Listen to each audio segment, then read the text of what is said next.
Bismillahirrahmanirrahim. Assalamualaikum warahmatullahi wabarakatuh. Waalaikumsalam.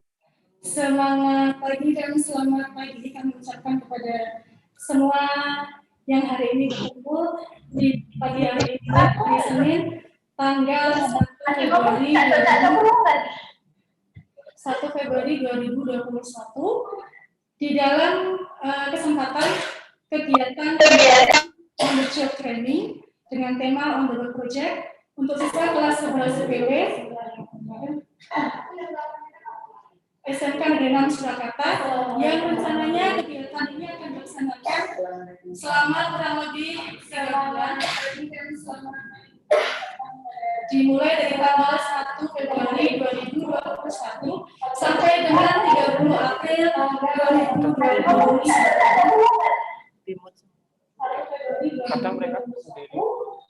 Di dalam kesempatan kegiatan workshop training dengan tema untuk project untuk siswa kelas 11 IPW. Saya terus bicara atau bagaimana? Terus saja. Dan berikutnya izinkan saya untuk menyapa dan mengucapkan selamat datang kepada yang sudah bergabung untuk kegiatan pagi ini, kepada Ibu Enda Rumapalti, SPDMPD, selaku Wakil Kepala Sekolah Bidang Hubungan Masyarakat, kemudian kepada Ibu Prihatin Darsini LSPK, selaku Kepala Program Usaha Perjalanan Wisata. Juga kami ucapkan selamat datang dan selamat bergabung kepada rekan-rekan guru UPW dan juga rekan-rekan guru yang lainnya. Selamat pagi juga kepada Ibu Bapak Wali Kelas 11 PB1, PB2, dan PB3, dan juga kepada Ibu Dr. Anda Rumiati MPD Konseling selaku pembina bimbingan konseling untuk kelas 11 UPW. Dan yang menyusul nanti, kami juga ucapkan salam hormat kepada Bapak Tri Siswanto selaku narasumber dari Gava Holiday Tour. Nanti beliau akan menyusul ya. Dan saya sendiri selaku host untuk acara pagi ini, nama saya Siti Aminah, bisa dipanggil dengan Bu Amin. Dan yang terakhir, tapi juga yang termanis, saya ucapkan selamat pagi untuk anak-anak kami siswa-siswi kelas 11 PW, PB1, PB2, PB3. Bagaimana kabarnya? Ya, harus tetap semangat ya. Di masa yang serba terbatas ini, harus tetap optimis dan positif agar bisa terus produktif. Karena kalau produktif, kita bermanfaat bukan hanya bagi diri sendiri, tapi juga bagi orang lain. Dan untuk berikutnya izinkan saya sedikit mengulas peraturan ya, terutama untuk anak-anak, karena kalian kan peserta utamanya. Yang pertama adalah gunakan akun dengan nama yang diikuti kelas dan juga nomor lisensi. Yang berikutnya, silakan mengisi daftar hadir dengan klik link lisensi yang ada pada kolom chat. Yang berikutnya, misalkan nanti ada pertanyaan, untuk sedikit menghindari ini ya, kebisingan, anak-anak mungkin bisa menuliskan pertanyaannya pada kolom chat. Dan yang terakhir, kami harapkan anak-anak dan kita semua bisa bersikap dengan baik hari ini untuk mengikuti kegiatan dari awal sampai akhir. Baiklah, untuk berikutnya izinkan saya membacakan pesanan acara untuk hari ini. Acara yang pertama adalah pembukaan, diikuti dengan doa, kemudian sambutan dari Ibu Enda Rumapalti, Pak Enda Rumapalti selaku Wakil Kepala Sekolah 4, kemudian diikuti materi utama dari Bapak Tri Siswanto dari Gava Holiday Tour. Kemudian acara yang kelima adalah isian dari Bu Prihatin Darsini selaku Kepala Program PW, dan terakhir adalah penutup. Untuk mengawali acara pagi ini, mari kita buka acara ini dengan membaca basmalah bersama-sama. Terima kasih. Menginjak acara yang kedua, yaitu acara doa.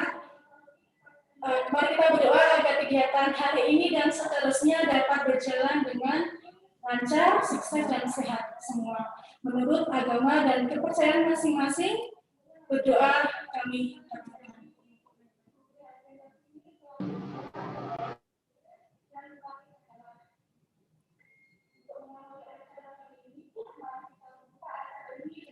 Berdoa kami cukupkan.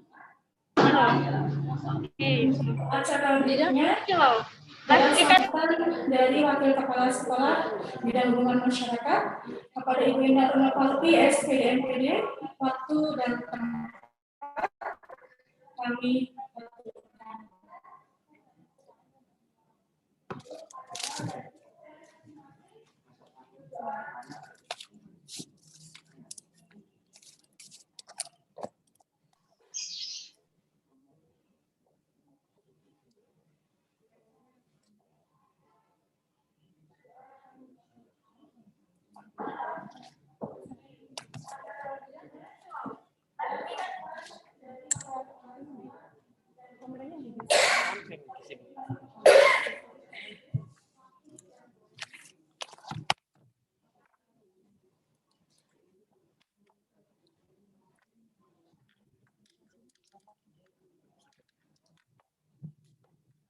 Terima kasih atas waktunya.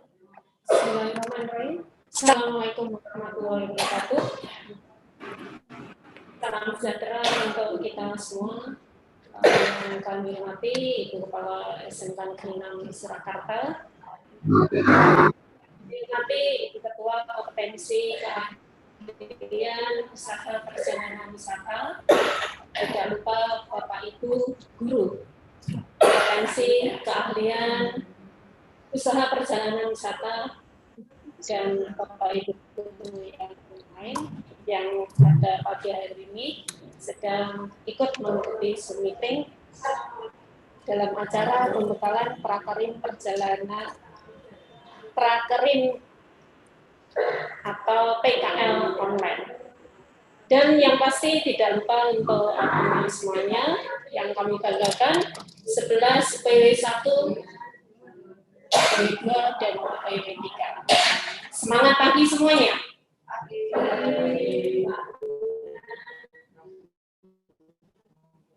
Pertama-tama marilah kita panjatkan syukur terlebih dahulu kehadirat Allah Subhanahu wa Ta'ala yang telah melimpahkan rahmat, taufik serta hidayahnya kepada kita semua, sehingga pada pagi hari ini kita bisa mengikuti kegiatan Zoom meeting dalam rangka pembekalan praktek kerja yang akan Anda ikuti nanti sampai dengan kurang lebih jam 10 pada tahap yang pertama ini.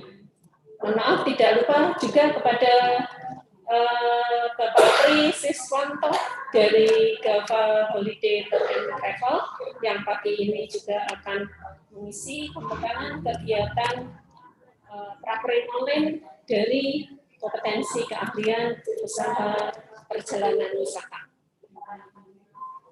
Anak-anak yang kami banggakan, sebelum menuju ke materi, ya, saya ingin memperkenalkan dulu. Nama saya tadi sudah dikenalkan oleh Ibu Amina. Anda bisa memanggil saya dengan Retno, itu ya. Saya di sini sebagai penghandle juga dalam kegiatan prakerin, yaitu di bidang humas. Jadi saya merupakan pembantu dari kepala sekolah di bidang humas atau warga humas. Untuk pembekalan nanti saya tidak akan banyak memberikan informasi, tetapi saya sedikit akan flashback mengupas mengenai bagaimana siswa SMK Anda berbeda pastinya dengan SMK. Sedikit flashback tentang SMK. Ya.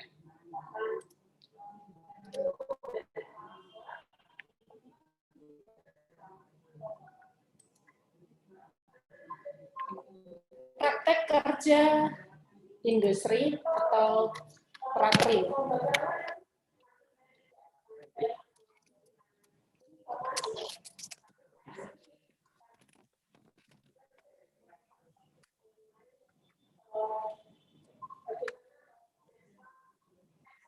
Juruan, kita ingatkan lagi ya bahwa Anda mahasiswa kompetensi keahlian usaha perjalanan wisata di sini semuanya sekolahnya di SMK, berbeda dengan SMA yang merupakan subsistem pendidikan yang secara khusus membantu peserta didik dalam mempersiapkan diri memasuki lapangan pekerjaan.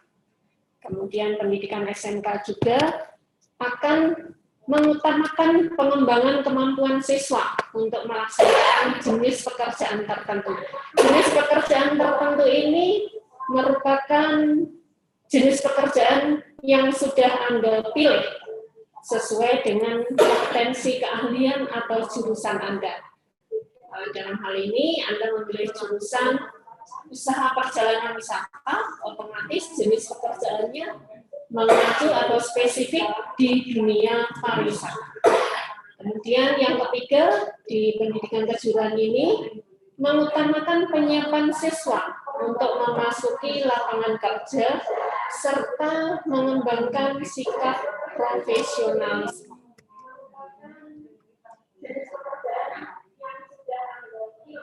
Tujuan pendidikan di SMK ini juga mengingatkan kembali supaya anak-anak lebih mantap. Ini seharusnya sudah mantap karena sudah kelas 11, tapi untuk memantapkan kembali bahwa tujuan pendidikan di SMK berbeda dengan SMA. Ya. Yang pertama, menyiapkan agar menjadi manusia yang produktif, mampu bekerja mandiri, mengisi lowongan pekerjaan yang ada sebagai tenaga kerja tingkat menengah, sesuai dengan kompetensi dalam program keahlian yang dipilih.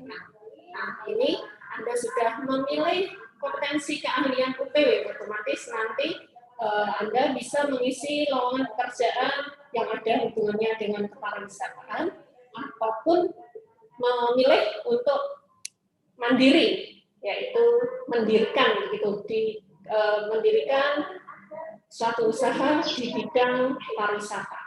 Kemudian yang kedua, menyiapkan agar mampu memilih karir ulet dan gigih dalam berkompetensi, beradaptasi di lingkungan kerja, dan mengembangkan sikap profesionalisme dalam bidang keahlian yang diminati.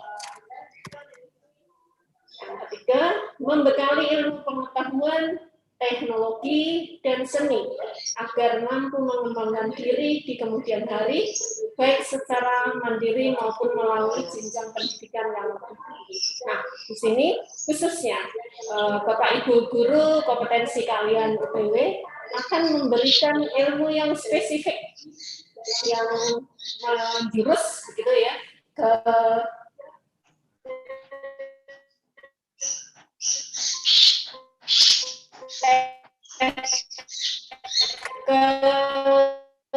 kalau teknologi sesuai dengan jurusan Anda. Ini juga memberikan cara berusaha tetapi di bidang pariwisata. Nanti mungkin di pembatalan juga ada menjurus ke KBU kepariwisata. Kemudian juga membekali dengan kompetensi yang sesuai dengan program keahlian yang Anda pilih. Saya ingatkan lagi bahwa kegiatan belajar mengajar di SMK itu ada 2 yang sudah Anda ikuti. Yang pertama yaitu intern yang berisi teori dan praktek. Teori dan praktek yang menjurus, khususnya kita membicarakan produktif, yang menjurus ke kompetensi keahlian Anda. Teori tentang kepariwisataan, praktek tentang kepariwisataan, tetapi masih di dalam sekolah atau secara intern. Anda dibimbing oleh Bapak Ibu guru kompetensi keahlian UPW dengan teori dan praktek yang dilakukan di sekolah.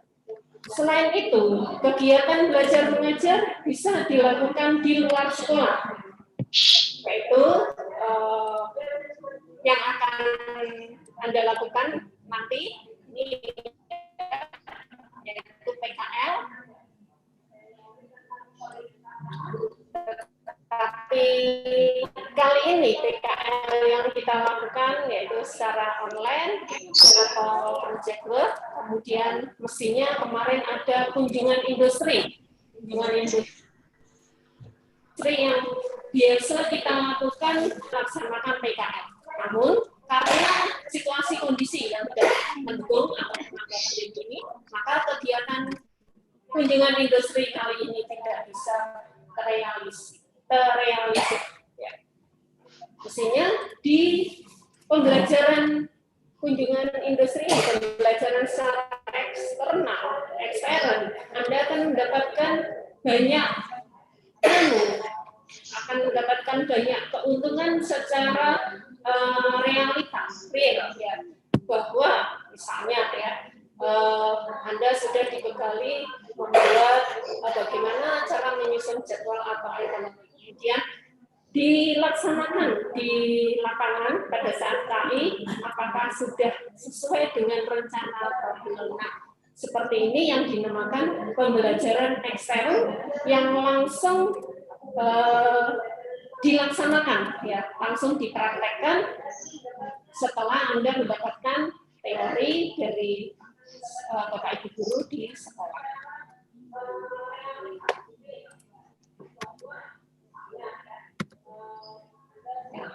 Kita menuju ke praktek kerja industri. Praktek kerja industri merupakan aspek yang penting yang tidak dapat terpisahkan dari pendidikan kejuruan sebagai aktualisasi pembelajaran dalam pembentukan kompetensi dan karakter siswa secara keseluruhan. Perlu Anda ketahui bahwa sekolah di SMK berbeda dengan di SMA. Di SMK, prosensi belajar kita ke praktek, presentasinya lebih besar ke praktek daripada teori, karena nanti dengan lebih terampil siap di dunia kerja. Karena lulusan SMK dipersiapkan atau dicetak untuk bekerja, bukan untuk kuliah, walaupun tidak menutup kemungkinan Anda bisa melanjutkan kuliah, tetapi pemerintah membuat wadah, ya, pendidikan ini, yaitu pendidikan SMK, dipersiapkan untuk bekerja atau menuju ke dunia kerja. Iya.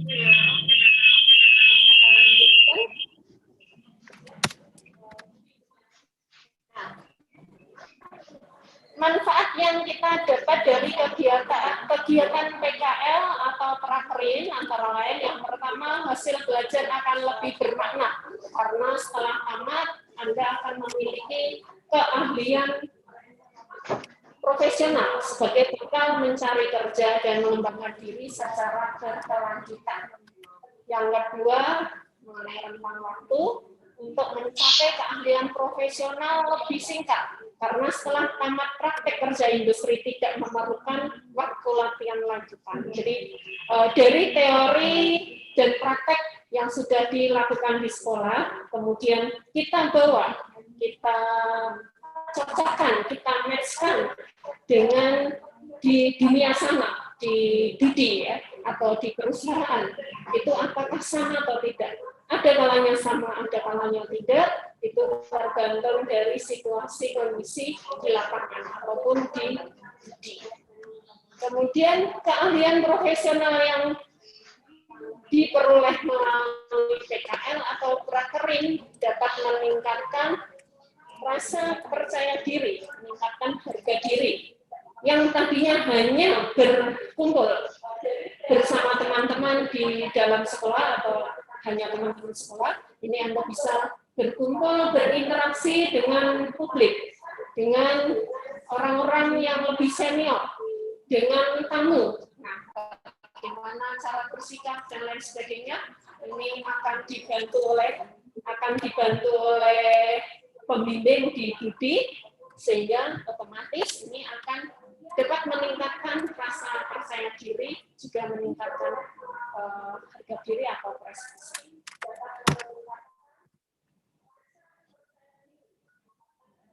Kita menuju ke PKL. Ya. PKL selama pandemi.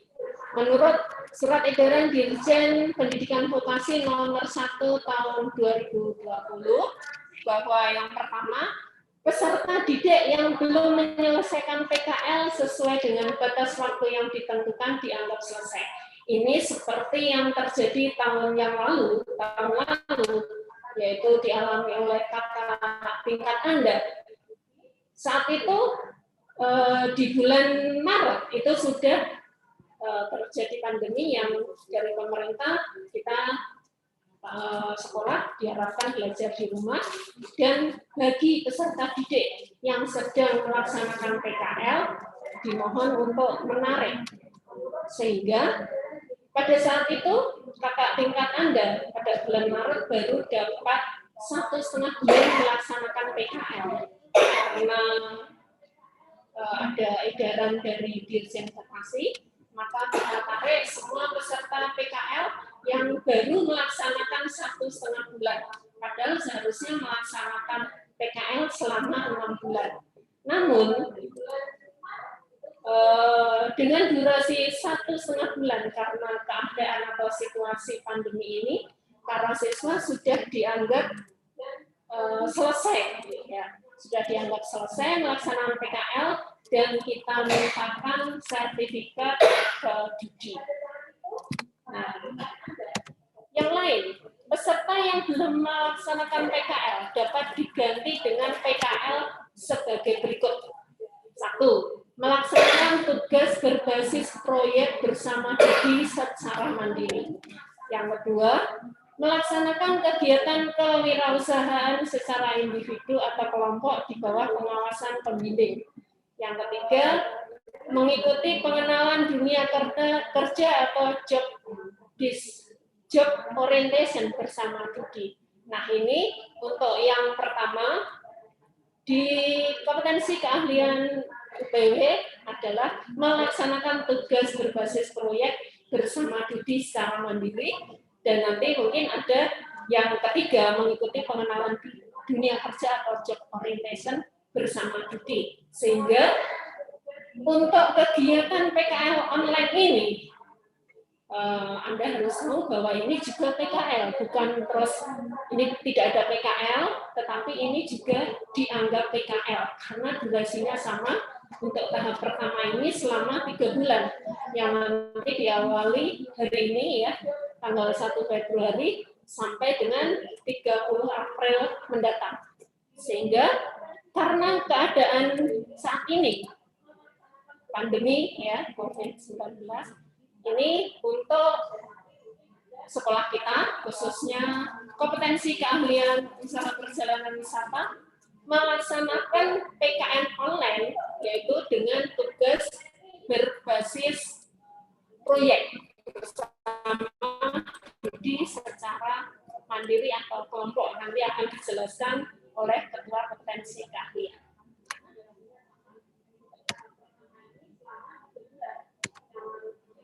Begitu anak-anak, khususnya seluruh siswa kompetensi keahlian usaha perjalanan wisata, bahwa PKL kita tetap dilaksanakan walaupun pada tahun ini dan tahun kemarin ya berbeda seperti tahun-tahun yang lalu yang bisa bertatap muka langsung berinteraksi dengan publik, tetapi karena situasi kondisi yang tidak memungkinkan, maka pemerintah membuat rencana atau rancangan PKL berbasis online yang sudah kami jelaskan itu tadi. Dan khususnya untuk kompetensi keahlian usaha perjalanan wisata, memilih kegiatan praktek kerja lapangan secara online ini, yaitu dengan kegiatan project work yang nanti diawali dari hari ini ada sosialisasi dan nanti akan diakhiri dengan ujian. Itu dari kami, semangat untuk semuanya, semoga tetap sehat, jangan lupa selalu memegang teguh ya protokol kesehatan. Begitu dari saya, ada kekurangan mohon maaf. Saya akhiri. Assalamualaikum warahmatullahi wabarakatuh.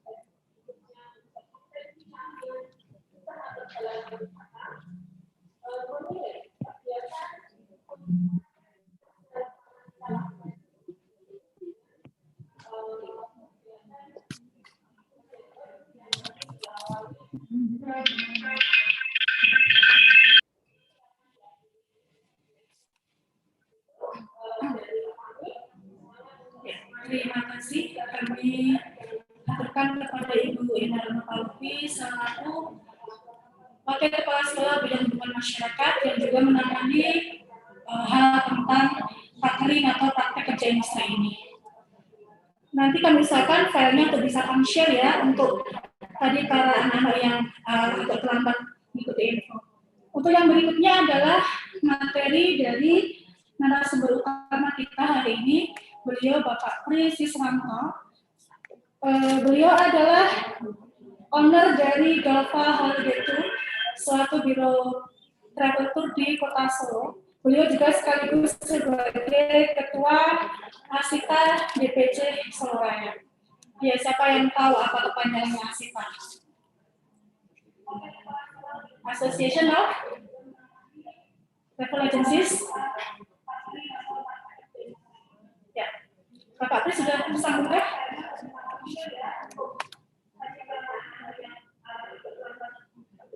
Bagi anak-anak yang tidak bisa mendengar audionya, mungkin temannya bisa memberitahu ya untuk klik join audio terlebih dahulu.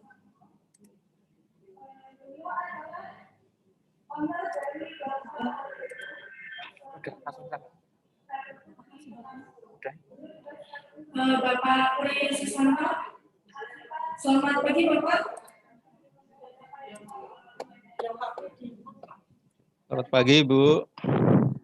Ya, Assalamualaikum. Apa kabarnya? Bagaimana kabarnya Bapak? Alhamdulillah. Terima kasih Bapak, kami mengaturkan terima kasih sudah berkenan untuk meluangkan waktu mengisi materi Baik. pada hari ini tentang UJT online dengan tema Blue Project. Ya Bapak?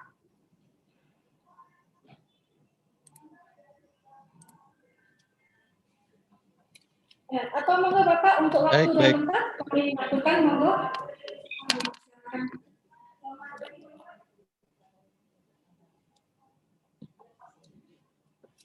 Pagi Bu. Baik, terima kasih Ibu host ya. Selamat pagi semuanya. Ibu Amin, Pak. Untuk Ibu Kepala Sekolah, ya, kemudian Bapak Ibu Pembimbing, juga adik-adik kelas 11 ya dari UPW SMK Negeri 6 Surakarta. Jadi pagi ini sangat cuacanya sangat cerah ya. Ini suasana yang baru, jadi mungkin tahun pertama PKL dengan sistem daring atau online menggunakan Zoom. Jadi ini memang hal yang baru sehingga mungkin nanti akan banyak hal yang tahun ini bisa kita pelajari bersama, baik dari Bapak Ibu Pembimbing, kita dari Dudi, dari dunia industri, kemudian juga tentunya dari adik-adik siswa semuanya. Yang pertama mungkin saya perlu kenalan dulu ya, tadi walaupun sudah diperkenalkan, jadi nama tadi sudah disebut, ya Pak Pri, gitu aja yang lebih gampangnya. Yang kedua, saya ingin kenal dulu nih dari adik-adik, ini kira-kira dari mana saja nih, tolong boleh di komennya ya. Dari daerah mana saja, atau di Solo saja, atau ada yang di daerah di luar Solo, mungkin di luar Jawa mungkin ada. Boleh dikasih di komennya kalau memang ada. Jadi daerah yang terjauh di mana kira-kira nanti. Daerah Sumatera ada, Pak. Sumatera ya, cukup jauh. Ya, Jadi ada Jawa, ada Sumatera. Ya. dari kelas 11 UPW 3 itu ada. Oke, jadi walaupun jauh kita semangat untuk belajar ya untuk mengikuti program OJT ataupun juga by project kali ini. Baik, jadi tadi disebutkan dari Ibu bahwa adik-adik sudah tahu ya, Asita tadi belum tahu ya, belum tahu jawabannya. Apa itu Asita? Kelihatannya belum ada. Jadi Asita itu tadi mungkin sebuah singkatan. Jadi kalau di dunia industri pariwisata itu kan ada beberapa asosiasi yang terkait dengan bidang usaha. Jadi kalau di bidang tour and travel seperti yang adik-adik geluti saat ini di UPW ya, itu tergabung dalam asosiasi namanya Association of the Indonesian Tour and Travel Agency atau Asosiasi Tour and Travel Indonesia, gampangannya begitu ya, Asosiasi Biro Perjalanan Wisata Indonesia. Itu levelnya mulai dari kota, dari Solo, Jawa Tengah, kemudian sampai di nasional itu sudah ada semuanya. Jadi adik-adik nanti kita kurang lebih 1,5 bulan ya, nanti kita untuk dengan saya akan mencoba ikut berkolaborasi dalam OJT kali ini, tentunya dalam materi yang sudah disampaikan sebelumnya. Jadi materi yang kemarin disampaikan adalah tentang pemanduan wisata, tapi khususnya pemanduan wisata tidak sebagai pemandu seperti umumnya ya, tapi kita akan menjadi pemandu wisata secara virtual. Nah, ini sesuatu yang sangat menarik untuk kita kolaborasikan atau kita pelajari bareng nantinya, karena ini memang betul-betul dunia yang baru bagi kita semuanya. Jadi sekarang kita akan mencoba belajar melalui virtual, kemudian besok melakukan pemanduan wisata, salah satu bidang kerja di UPW ya, melalui virtual.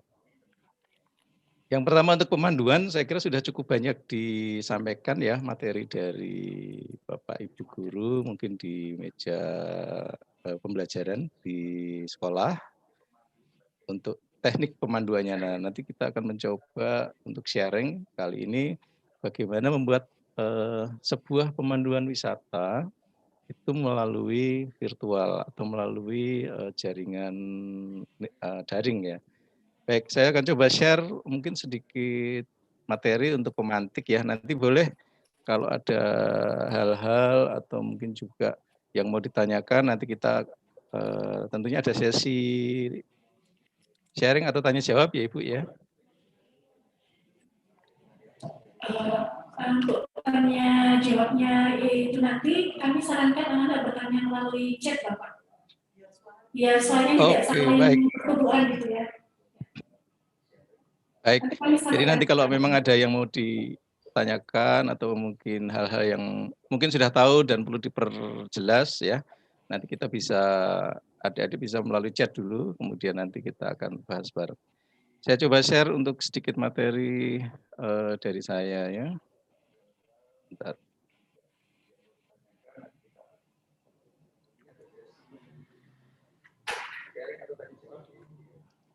Enggak ada permintaan.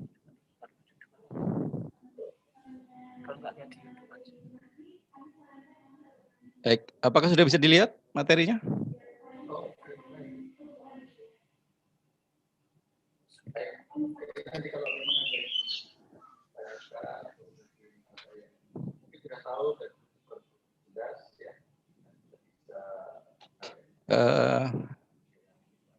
Bagaimana Ibu? PowerPoint sudah bisa tampil ya saat ini? Bagus Pak, jelas Pak, jelas. Oh baik, Pak. Yeah. Jadi ini hanya sedikit apa ya nanti untuk kita buat sharing bareng.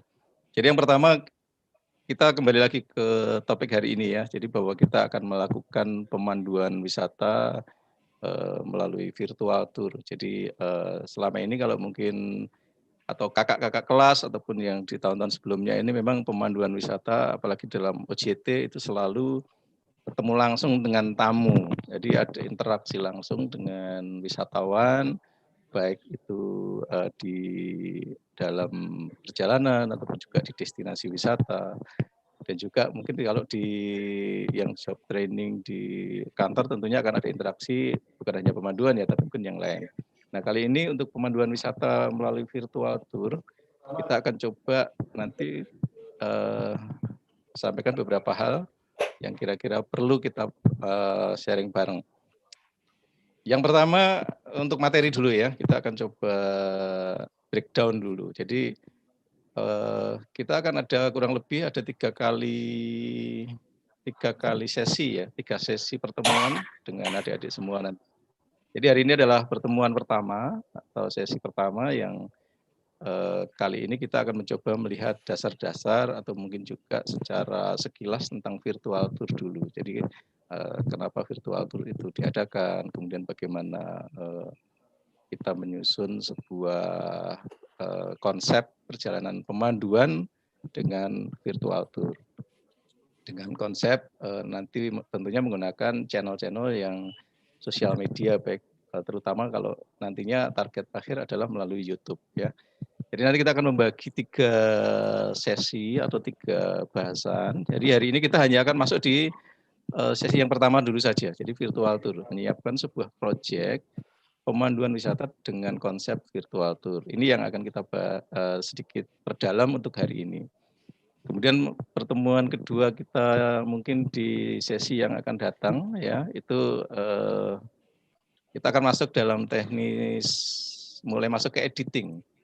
Jadi editing itu kita dari hasil kerja atau setelah mungkin, jadi sesi pertama nanti bisa dilaksanakan kurang lebih dalam waktu 2 minggu ya. Sesi pertama ini mungkin bisa dilaksanakan di lapangan, kemudian sesi 2 itu mungkin pengerjaan di lapangan itu atau mengedit hasil video itu besok kita akan perkenalkan dengan yang paling simple ya, karena ini kita biar lebih gampang itu menggunakan smartphone, itu salah satunya dengan aplikasi KineMaster. Kemudian yang ketiga tentunya setelah materi dapat, setelah diedit selesai menjadi sebuah konten video yang utuh dan melalui editing ya, itu akan kita coba upload atau untuk kita promosikan melalui YouTube, ditampilkan baik sesuai dengan tujuan nanti targetnya. Jadi harapannya nanti dalam 1,5 bulan ke depan 3 hal ini bisa kita selesaikan semua sesuai dengan target waktu yang sudah ditentukan dari Bapak Ibu guru pembimbing. Baik, jadi kalau itu tadi tahapannya, jadi kira-kira adik-adik mungkin perlu sedikit saya berikan semacam gambaran ya. Kenapa kalau tadi disampaikan kenapa virtual tour itu terjadi atau dilaksanakan pada tahun ini. Nah, yang ini adalah kajian wisatawan yang ada terjadi saat ini. Kenapa virtual itu bisa muncul dalam industri pariwisata nantinya? Kenapa dibutuhkan begitu ya?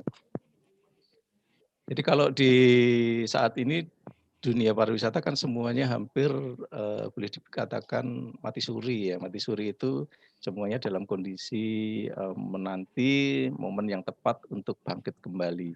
Jadi kalau saat ini yang terjadi adalah terjadinya tren perilaku wisatawan. Jadi tren perilaku ini mengakibatkan sebuah seperti situasi begitu, dari situasi alam ataupun juga kondisi di luar yang terjadi dalam dunia pariwisata, sehingga kita sebagai pelaku atau bekerja di BPW harus beradaptasi dengan situasi yang sekarang ini terjadi. Nah, untuk bisa beradaptasi kita harus menangkap dulu apa nih yang terjadi di market atau di wisatawan di luar sana yang menjadi dalam tanda kutip adalah konsumen kita ini ya nantinya. Jadi yang pertama bahwa tren sekarang ini yang terjadi adalah yang pertama itu wisatawan itu lebih peduli pada kebersihan, CHSE. Jadi mungkin adik-adik sudah mendengar di mana-mana ya bahwa pemerintah ataupun juga dunia swasta, baik hotel, transport, destinasi, restoran semuanya menggalakkan yang namanya CHSE.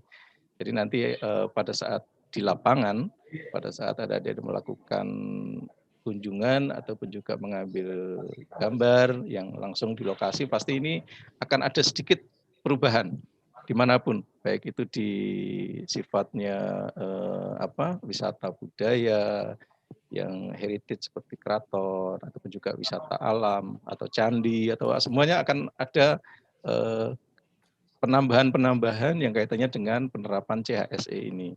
Dan ini poin-poin ini nanti yang catatan-catatan ini yang nanti perlu ditampilkan juga pada saat di lapangan ya.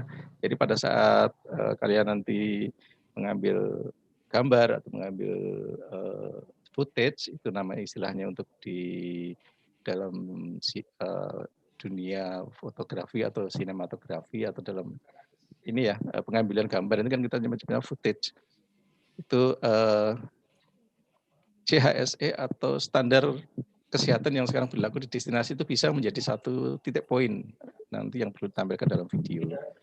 Kemudian yang kedua ini wisatawan sekarang itu bepergian atau dalam melakukan tour itu lebih menghindari massal. Jadi sekarang ini orang bepergian tidak lagi seperti dulu. Kalau dulu kan adik-adik kalau setiap tahun kan ada studi tour kan secara massal ya, mungkin satu sekolah bisa sekian bis begitu, tapi sekarang ini sudah hampir semuanya boleh dibilang berhenti, dan tren sekarang ini orang bepergian tidak melalui mes. Jadi melalui grup-grup kecil atau family yang lebih aman. Itu untuk tren yang sekarang ini. Kemudian destinasi juga sama. Destinasi itu orang akan lebih memilih destinasi yang tidak terlalu ramai sekali. Jadi sekarang dengan penerapan yang baru ini, destinasi yang massal itu sedikit dikurangi, sedikit direm dengan ketentuan-ketentuan yang ada ini. Dan yang keempat, ini ada pemanfaatan teknologi dalam berwisata, itu digital tourism. Jadi salah satunya dengan menggunakan virtual tour ini menjadi satu hal yang baru. Jadi sekarang sudah banyak sekali dikembangkan, baik di dunia di tour and travel maupun juga di lini yang lain, di destinasi juga di hotel. Dan tentunya adanya perilaku atau gaya berwisata bagi wisatawan milenial, termasuk adik-adik ini kan.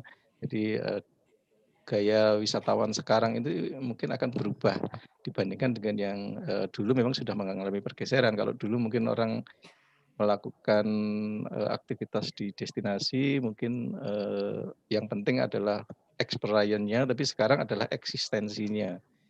Jadi sosial media ini kan luar biasa ya, dari pada saat kita baru sampai di destinasi, bahkan di restoran saja adik-adik kan mungkin sebelum makan ritualnya sekarang bukan berdoa, tapi harus difoto dulu, kira-kira seperti itu kan.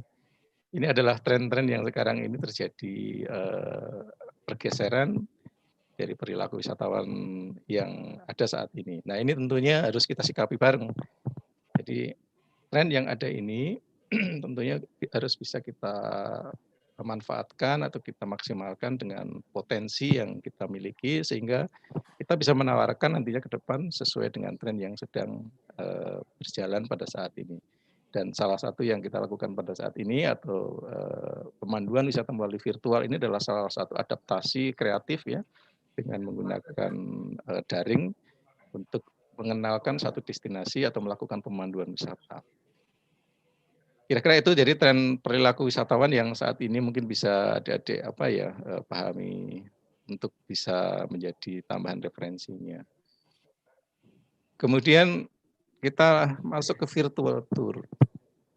Jadi virtual tour itu sebenarnya apa sih? Jadi kalau kita mengenal sebenarnya virtual tour ini bukan hal yang baru ya. Jadi kalau kita mendengar virtual tour itu mungkin trennya baru-baru saja.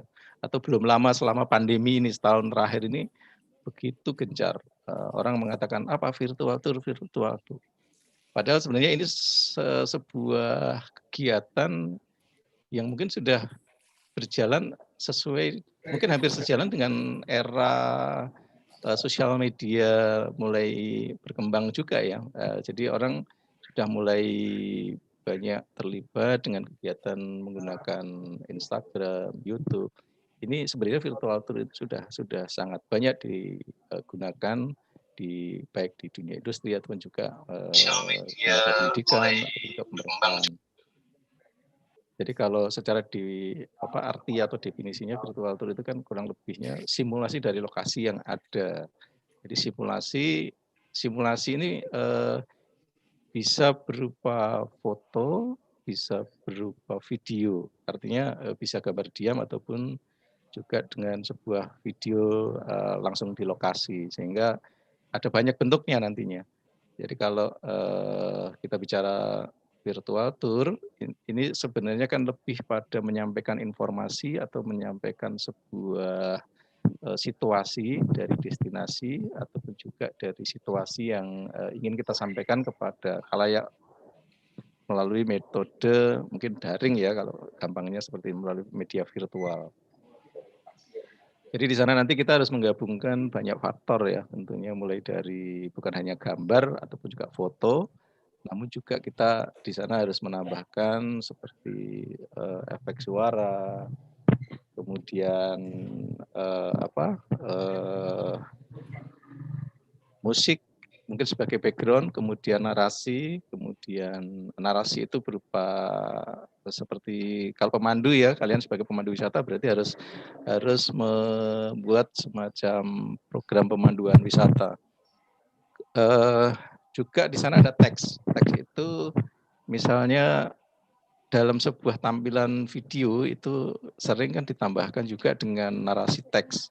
Narasi teks itu bisa menjadi kalau dalam film ada teks subtitle gitu ya, subtitle itu menjadi semacam penjelasan tambahan selain yang disampaikan secara lisan. Jadi ini kurang lebih virtual tour. Jadi kalau secara terjemahannya ya tadi, jadi itu merupakan penggambaran atau simulasi dari lokasi yang ingin kita sampaikan. Kalau saat ini virtual tour sudah berkembang ya, sudah cukup banyak variasinya. Dilakukan baik melalui live streaming. Live streaming itu sekarang kalau di Tour and Travel, teman-teman melakukan untuk teman-teman guide sudah menjual, itu menjadi sebuah komoditas yang bisa dijual begitu loh. Jadi teman-teman pemandu di beberapa daerah, baik di Indonesia maupun di beberapa negara itu melakukan live streaming, jadi virtual itu langsung di lokasi. Jadi mereka dengan kekuatan data, jadi memang datanya harus betul-betul bagus, harus betul-betul sinyalnya cukup kuat untuk melakukan live streaming sehingga bisa diterima di seluruh dunia ini. Jadi kemarin dari Australia, kemudian dari Turki, itu teman-teman melakukan live streaming virtual tour langsung on the spot. Nah ini itu dijual ya bahkan ya. Itu bisa menjadi sebuah komoditas pariwisata. Kemudian selain live streaming, kita juga recorded. Recorded itu yang nanti kita lakukan. Jadi virtual tour yang kita rekam dulu, atau kita kumpulkan materi. Kemudian hasil ini kita proses, baru nanti kita sampaikan melalui channel YouTube untuk menjadi sebuah sebuah konten atau menjadi sebuah program pemanduan wisata. Nah, kalau secara tujuan virtual itu memang ada yang komersial, ada yang non komersial. Itu tergantung dari siapa yang melakukan dan kemana atau tujuan dari virtual itu diadakan begitu. Baik, sejauh ini mungkin cukup jelas ya untuk yang dimaksud dengan virtual tour. Jadi kira-kira agar nanti kita bisa lebih jauh lagi sebelum masuk ke step by step-nya, kira-kira apa sih yang diperlukan untuk membuat sebuah pemanduan virtual tour begitu. Jadi adik-adik sudah mengenal kira-kira jadi apa itu virtual tour, kemudian pelaksanaan, kemudian juga tujuannya. Kalau ada pertanyaan nanti boleh ya langsung di kolom chat, nanti kita akan langsung yang sekarang mungkin kita bicarakan atau kita sharing ini bisa langsung kita tanggapi bareng-bareng. Baik, kalau tidak ada, sementara saya lanjut dulu ya. Jadi kita akan mencoba melihat. Nah, ini step by step virtual tour. Jadi kira-kira apa sih langkah-langkahnya untuk melakukan sebuah virtual tour ya. Jadi langkah-langkah ini sebenarnya ya hampir sama. Kalau adik-adik mungkin yang belajar di sinematografi atau di mana di jurusan yang lain ya, kebetulan ya di SMK 6 juga ada. Saya kira ini juga menjadi satu ilmu baru untuk teman-teman adik-adik ini di mana di UPW, bahwa kita juga perlu mengenal. Jadi untuk membuat sebuah virtual tour itu kan ada prosesnya, ada stepnya. Tapi kontennya adalah nanti kembali ke pemanduan wisata. Jadi kalau virtual tour itu tetap kita membagi step yang sama dengan konsep yang sudah selama ini dilakukan, yaitu praproduksi, apa yang harus disiapkan sebelum melakukan sebelum menyusun, melakukan di lapangan. Jadi praproduksi ini hal-hal apa saja sih yang perlu kita siapkan, kita perlukan nanti di lapangan, sehingga pada saat pelaksanaan semuanya bisa sesuai dengan target waktu, bisa sesuai dengan konten yang kita butuhkan begitu. Jadi itu praproduksi, kemudian ada tahap produksi. Kalau tahap produksi, karena ini produksinya berupa konten ya, berupa video, berarti produksi ini adalah pengambilan foto ataupun juga pengambilan video di lokasi, itu kurang lebih ya. Jadi nanti kita bisa sharing apa yang dibutuhkan di sana, kira-kira apa yang harus diketahui pada saat pengambilan foto ataupun video itu. Kemudian yang step terakhir, step ketiga atau pasca produksi ya. Jadi step ketiga ini adalah proses di mana nanti kalian adik-adik akan mencoba mengedit hasil-hasil pengambilan gambar atau pengambilan video di lapangan menjadi sebuah rangkaian begitu yang nanti akan kita tampilkan melalui channel YouTube. Jadi kalau kemarin saya sampaikan ke Ibu Pembimbing ya, bahwa nanti kita akan mencoba menggunakan aplikasi berbasis Android di KineMaster-nya. Jadi 3 step ini adalah atau 3 langkah nanti untuk menyusun sebuah virtual tour. Kita coba perdalam pada praproduksi. Jadi apa-apa yang perlu disiapkan.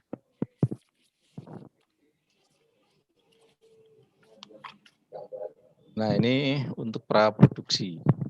Jadi praproduksi ini yang perlu disiapkan sekarang ini apa, begitu ya. Jadi sebelum memulai untuk menyusun sebuah pemanduan di lokasi atau sebelum turun ke lapangan, nanti kira-kira ada banyak hal sebenarnya yang disiapkan. Ini hanya beberapa poin yang mungkin bisa dicatat dulu ya, atau mungkin bisa menjadi semacam referensi. Jadi ini tidak baku, tidak harus semuanya, tapi ini adalah kira-kira langkah yang diperlukan nanti pada saat di lapangan. Oh ya, satu lagi ya, satu hal ini kita coba samakan persepsinya ya, bahwa nanti kita mengambil virtual tour-nya itu adalah berupa video atau mungkin juga ditambah foto, tapi lebih identik atau lebih kita porsikan pengambilan virtualnya adalah berupa video. Jadi yang pertama yang perlu disiapkan adalah ide atau gagasan. Jadi ide gagasan itu maksud saya ada beberapa macam kan virtual tour ya. Biasanya kalau yang mungkin ada contoh-contoh yang sudah pernah diterima, terus ada dilihat mungkin ya, itu virtual tour seperti, jadi idenya begini, kalian akan membuat sebuah virtual tour, mungkin menjelaskannya dari rumah atau di dalam bis atau berada di lokasi. Ini kan berbeda nanti metodenya. Jadi ide ini harus dicari dulu. Kira-kira idenya nanti seperti apa ini? Apakah nanti menjelaskannya destinasi itu kalian akan berada di lapangan? Karena sebagai pemandu kan mungkin harus sebagai storyteller ya. Storyteller ini apakah pada saat on board di dalam bis menjelaskan, kemudian ditambah dengan foto-foto atau seperti apa. Ini idenya nanti harus kalian cari dulu dari adik-adik semua nanti. Jadi idenya kira-kira, kira-kira nanti saya pengen membuat ilustrasi seakan-akan saya membawa tamu misalnya langsung di destinasi yang nanti menjadi lokasinya. Atau cukup kita mengadopsi betul-betul seperti pandemi, jadi dari rumah saja misalnya. Itu pilihan-pilihan ini nanti silahkan bisa dijadikan idenya. Kemudian target audiens yang akan dijangkau. Ini bisa dijangkau ataupun juga target audiens yang pada saat guiding itu. Misalnya nanti targetnya adalah untuk edukasi atau mungkin untuk pelajar begitu ya. Pemanduannya seperti apa, kemudian untuk wisatawan umum, itu juga modelnya seperti apa dalam penyampaian ataupun juga dalam pemilihan destinasi nanti juga akan ada penyesuaian. Kemudian kalau tujuan saya kira ini tidak terlalu menjadi apa ya, belum ada tujuan yang sesuai apakah edukasi, promosi dan jualan enggak, tapi tujuannya adalah untuk pemanduan wisata saja. Kemudian menentukan lokasi. Nah, dari ide, tema, kemudian target, tentunya kita menentukan lokasi. Kira-kira lokasinya di mana nih, destinasi yang nanti akan dipilih. Jadi kalau mungkin di dalam keraton atau di sebuah destinasi alam, mungkin seperti candi atau di mana, nanti ini harus digambarkan dulu dalam sebuah ide. Jadi kalau sudah menentukan satu lokasi, misalnya di museum misalnya ya, harus dikembangkan. Kira-kira sebelum saya ke sana apa-apa yang dibutuhkan. Ini termasuk temanya nanti. Apakah seperti apa nih yang mau kita angkat? Yang pertama. Kemudian yang kedua itu naskah. Naskah ini kalau dalam sebuah apa ya, dalam di sinematografi kan ada yang mengatakan skrip. Jadi skrip atau naskah ini sangat dibutuhkan itu sebagai bahan pemanduan. Bahan pemanduan itu begini. Jadi sebelum adik-adik nanti terjun ke lapangan atau ke lokasi mengambil gambar, itu harus tahu dulu nih naskahnya, disusun dulu. Jadi naskah itu harus dibuat di awal, sehingga nanti naskah itu bisa menjadi sebuah panduan pengambilan gambarnya. Jadi untuk mengetahui kebutuhan visualnya, jadi naskah itu kan bahan yang mau disampaikan secara lisan, secara suaranya nanti. Jadi nanti akan disampaikan melalui naskah itu, apakah itu dibacakan atau mungkin juga menggunakan sebuah semacam papan begitu ya untuk pada saat pengambilannya. Jadi naskah ini sangat dibutuhkan agar nanti jangan sampai ada pada saat di lapangan ada kekurangan. Jadi misalnya naskahnya nanti berupa poin-poin mana nih yang mau diambil. Jadi misalnya destinasi museum mungkin naskahnya adalah mulai dari kedatangan ya, itu sudah ada narasi perkenalan, kemudian apa yang mau diperkenalkan di awal, kemudian sampai di dalam apa yang mau disampaikan. Jadi itu secara berurutan agar nanti memberi guidance pada saat di lapangan apa-apa yang perlu didokumentasikan menjadi sebuah video. Jadi ada ide, ada naskah, kemudian peralatan ya. Kalau peralatan ini pasti kalau sekarang ini kita bicaranya pengambilan video dan foto, berarti harus ada kamera. Kamera yang pasti kalau tidak punya yang mirrorless, ini tentunya kita dengan menggunakan smartphone saya kira sudah cukup bagus ya yang sekarang ya. Yang penting adalah mulai belajar menggunakan fitur yang ada di kamera. Nanti untuk aplikasinya tidak kita tentukan, tapi semuanya yang penting hasilnya kalau bisa lebih semakin bagus itu tentunya akan memudahkan atau hasilnya juga akan lebih baik nanti pada saat ditampilkan dalam YouTube-nya nantinya. Selain kamera tentunya ya penunjang ya kalau tripod, gimbal, kemudian mikrofon. Ini penunjang. Jadi kalau tripod dan gimbal itu di lapangan pada saat pengambilan biar lebih stabil begitu. kemudian tripod ataupun juga mikrofon itu tentunya nanti pada saat suara ya biar lebih bagus saat dikolaborasikan dengan video yang kita gabungkan pada saat editing. Ini kurang lebih untuk peralatannya. Kemudian yang lain adalah kelengkapan uniform ataupun juga dress code-nya ya atau alat peraga. Kalau alat peraga mungkin tidak terlalu banyak karena sifatnya apa ya kita sudah langsung di lokasi ya sehingga tidak perlu peraga lain tapi mungkin kita menjelaskan ke lokasi berdasarkan video ataupun juga foto itu. Mungkin lebih ke uniform atau dress code-nya sebagai pemandu. Jadi itu mungkin juga diperlukan. Yang kelima ini talent team, talent atau tim ini karena tugasnya individual ya, jadi tugas nanti apakah perlu orang kedua untuk membantu dalam hal pengambilan video, karena kalau di lapangan mungkin menjelaskan pemandu sebagai pemandu kan mungkin perlu juga ada kadang-kadang apa ya menjelaskan dalam posisi menghadap kamera misalnya. Jadi perlu orang kedua untuk membantu mengambil gambar. Kalau tidak ada orang kedua, mau tidak mau harus menggunakan alat yang tambahan, misalnya tripod misalnya. Jadi pada saat di lapangan tidak kesulitan dengan beberapa dengan beberapa angle yang dibutuhkan, misalnya sebagai pemandu harus masuk dalam scene atau dalam tampilan video itu sendiri.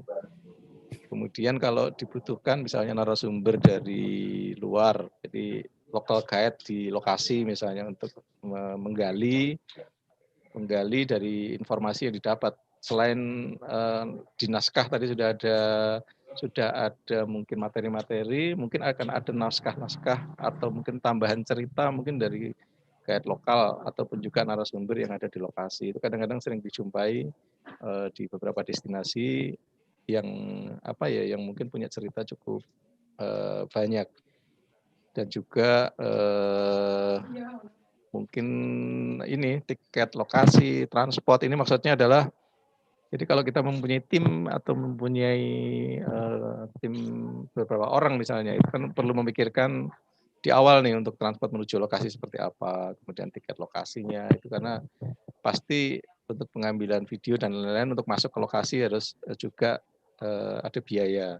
Jadi ini ada hal-hal yang perlu dipersiapkan sebelum nanti memulai membuat sebuah virtual tour. Jadi ini pra-produksi. Jadi hal-hal yang harus disiapkan lebih awal pada saat ini tentunya ya.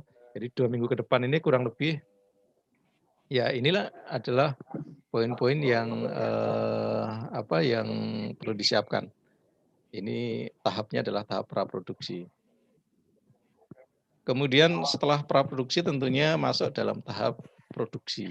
Ya. Jadi kalau tadi kita ada 3 tahap, ini tahap kedua, ya, tahap pengambilan footage atau pengambilan video atau foto ya.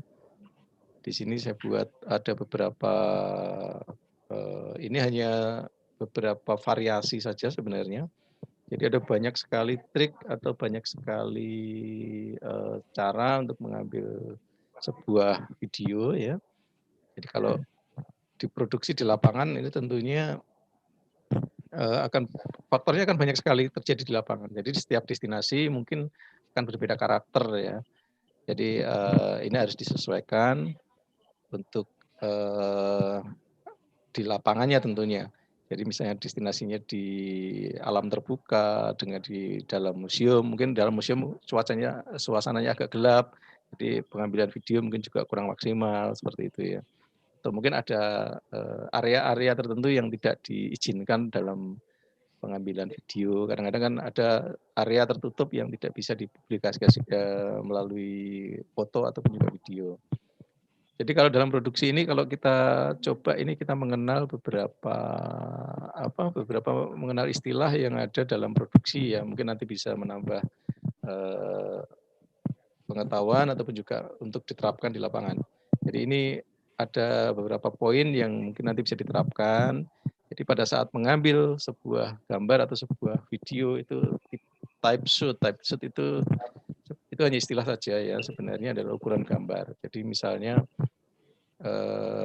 yang diambil itu sebuah bangunan, berarti perlu diwujudkan misalnya ini extreme long shot sampai, jadi itu dari jauh sampai yang close up sekali. Jadi itu sesuai dengan kebutuhan saja. Misalnya kita ingin mengambil bangunan secara keseluruhan, berarti mengambilnya harus dari sisi atau dari lokasi yang cukup jauh dari lokasi. Kemudian saat pengambilan mungkin perlu detail ya, itu harus pengambilan dari close up atau dari dekat. Itu jauh dekatnya atau ukuran gambar ini salah satu hal yang mungkin nanti bisa divariasikan begitu ya, sesuai dengan lokasinya. Kemudian angle kamera ini kan sudut pengambilan. Jadi sudut pengambilan itu misalnya salah satunya ada kamera dari posisi rata-rata air. Jadi kalau kita mengatakan setinggi pandangan dari mata ya, atau eyes level misalnya. Jadi itu datar, kemudian pengambilan dari sisi atas, dari sisi bawah, ataupun juga dari sisi ketinggian. Kalau dengan drone sekarang kan pengambilan itu bisa bird eyes view ya. Bird eyes view itu mengambilnya seperti mata burung melihat dari atas gitu ya.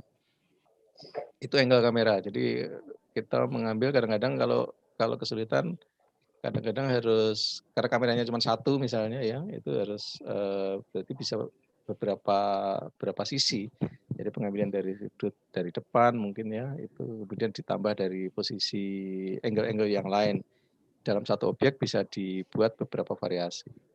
Kemudian macam pergerakan, saya kira pergerakan tidak terlalu banyak digunakan nantinya. Ini pergerakannya ya mungkin agar tidak terkesan monoton, tapi perlu diterapkan dalam pengambilan video biar tidak terkesan diam gitu ya. Nanti pengambilannya usahakan ada sedikit pergerakan saja, karena kalau terlalu kencang kadang-kadang pergerakan ini juga akan mengganggu kenyamanan mata pada saat menikmati tampilan pada saat ditampilkan dalam YouTube nantinya. Kemudian komposisi atau framing, nah ini kaitannya dengan objek, misalnya ada gambar apa ya, menampilkan sebuah gambar satu subjek begitu, atau kalau contohnya mungkin manusia, jadi biar ada headroom di atas kepala di sini ya, di atas kepala ini harus ada semacam headroom, tidak posisi kepala itu terlalu ke atas atau terlalu ke bawah, sehingga nanti ruangannya itu terlalu kosong misalnya. Kemudian juga ada walking room itu kalau posisi orang berjalan biasanya. Jadi kalau bergerak itu di depannya harus ada ruang kosongnya. Kemudian ada rule of third. Itu kalau kameranya adik-adik nanti pakai apa ya, kalau yang biasa muncul itu dengan open kamera kalau nggak salah. Kalau di kamera bawaan HP kadang-kadang tidak ada, tapi di open kamera itu sering ada rule of third itu seperti, atau di DSLR ya, itu seperti garis-garis yang garis tegak dua, kemudian ke kanan juga dua. Jadi itu sepertiga bagian dari kamera itu biasanya sudah terbagi dalam layar. Itu kira-kira yang ditemui dalam produksi. Jadi cara-cara pengambilan foto, video, ataupun juga nanti bisa diterapkan mungkin kombinasi dari keempat. Intinya dalam catatan ya, jadi pengambilan gambar itu harus sesuai atau memenuhi dalam naskahnya. Jadi kenapa naskah dibutuhkan atau narasi dibutuhkan? Jadi kebutuhan gambar itu kan merupakan visual dari naskah itu. Sehingga kalau naskahnya sudah ada, naskahnya itu lengkap, sebaiknya naskah memang harus lengkap ya, agar nanti dalam pengambilan video atau pengambilan gambar itu jangan sampai ada yang terlewat. Misalnya mengambil sebuah cerita begitu ya, jangan sampai terpotong. Jadi sebaiknya naskah lengkap dulu dibuat, kira-kira yang mau diambil apa, ceritanya seperti apa, kemudian nanti pengambilan di lokasi itu bisa disesuaikan dengan naskah yang sudah dibuat itu. Kemudian jumlah gambar atau jumlah footage itu kalau bisa jumlahnya jangan terlalu sedikit, artinya harus ada variasi dari pengambilan di lapangan, sebaiknya sedikit berlebih lebih baik. Karena kalau kemarin saya baca di aturan ketentuannya adik-adik harus membuat video durasi 15 menit ya, kurang lebih ya, minimal itu. Kalau durasi 15 menit itu berarti bisa diperkirakan kalau satu video pengambilannya itu kurang lebih hanya 5-10 detik, berarti berapa video itu yang dibutuhkan. Atau kadang-kadang kan hanya tampil mungkin hanya 3 detik itu harus sudah hilang. Untuk berganti-ganti gambar yang memungkinkan jumlah stok dari video itu agar tidak kehabisan nantinya. Ya, jadi kalau saat produksi intinya itu, jadi pengambilan gambar harus sesuai dengan naskah. Yang kedua, jumlah footage atau jumlah stok foto atau gambar videonya itu usahakan cukup untuk memenuhi. Kalau nanti saat selesai ngedit itu jumlahnya ya minimal kalau ditentukan 15 menit itu bisa cukup lah kurang lebih untuk 15 menit itu. Itu untuk tahap kedua. Kemudian tentunya tahap kedua ini masih nanti di minggu kedua ya mungkin ya. Atau sebenarnya bisa dari sekarang, hanya mungkin dari tahap 1 dan tahap 2 ini bisa dilakukan dalam 2 minggu pertama ini. Jadi untuk awal ini bisa di praproduksi bisa disiapkan, kemudian produksi ini mungkin langsung bisa dijalankan. Kemudian yang ketiga adalah pasca produksi.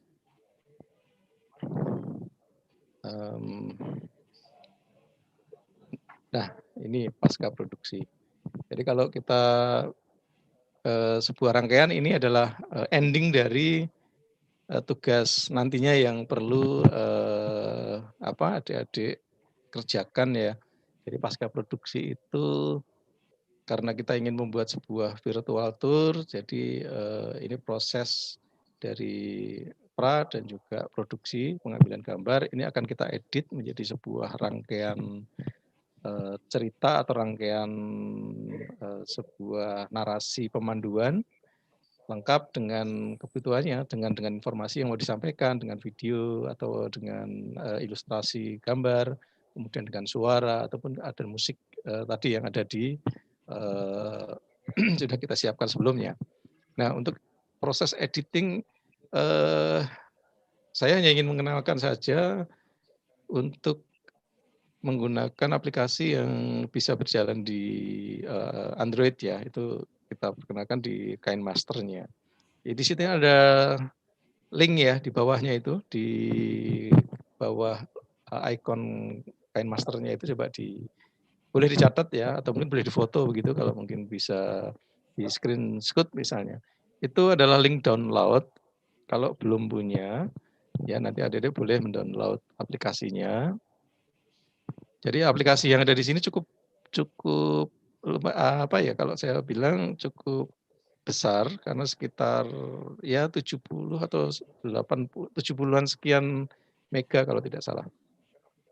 Aplikasinya adalah Pro. Jadi kalau kalian pernah menggunakan, kadang-kadang saat mengedit itu ada tulisannya KineMaster begitu ya. Itu nanti yang biasanya diambil dari aplikasi yang Google Play ya, atau di publish yang biasanya.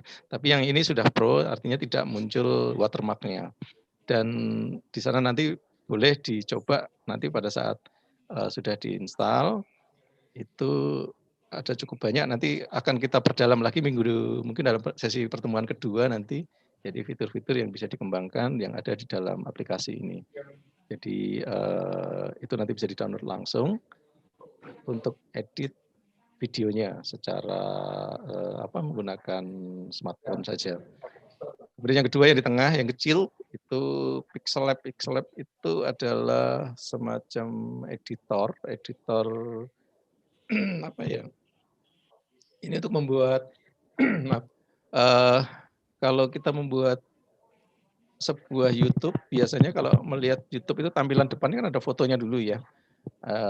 Kalau kita menyebutnya thumbnail. Thumbnail itu semacam covernya begitu ya.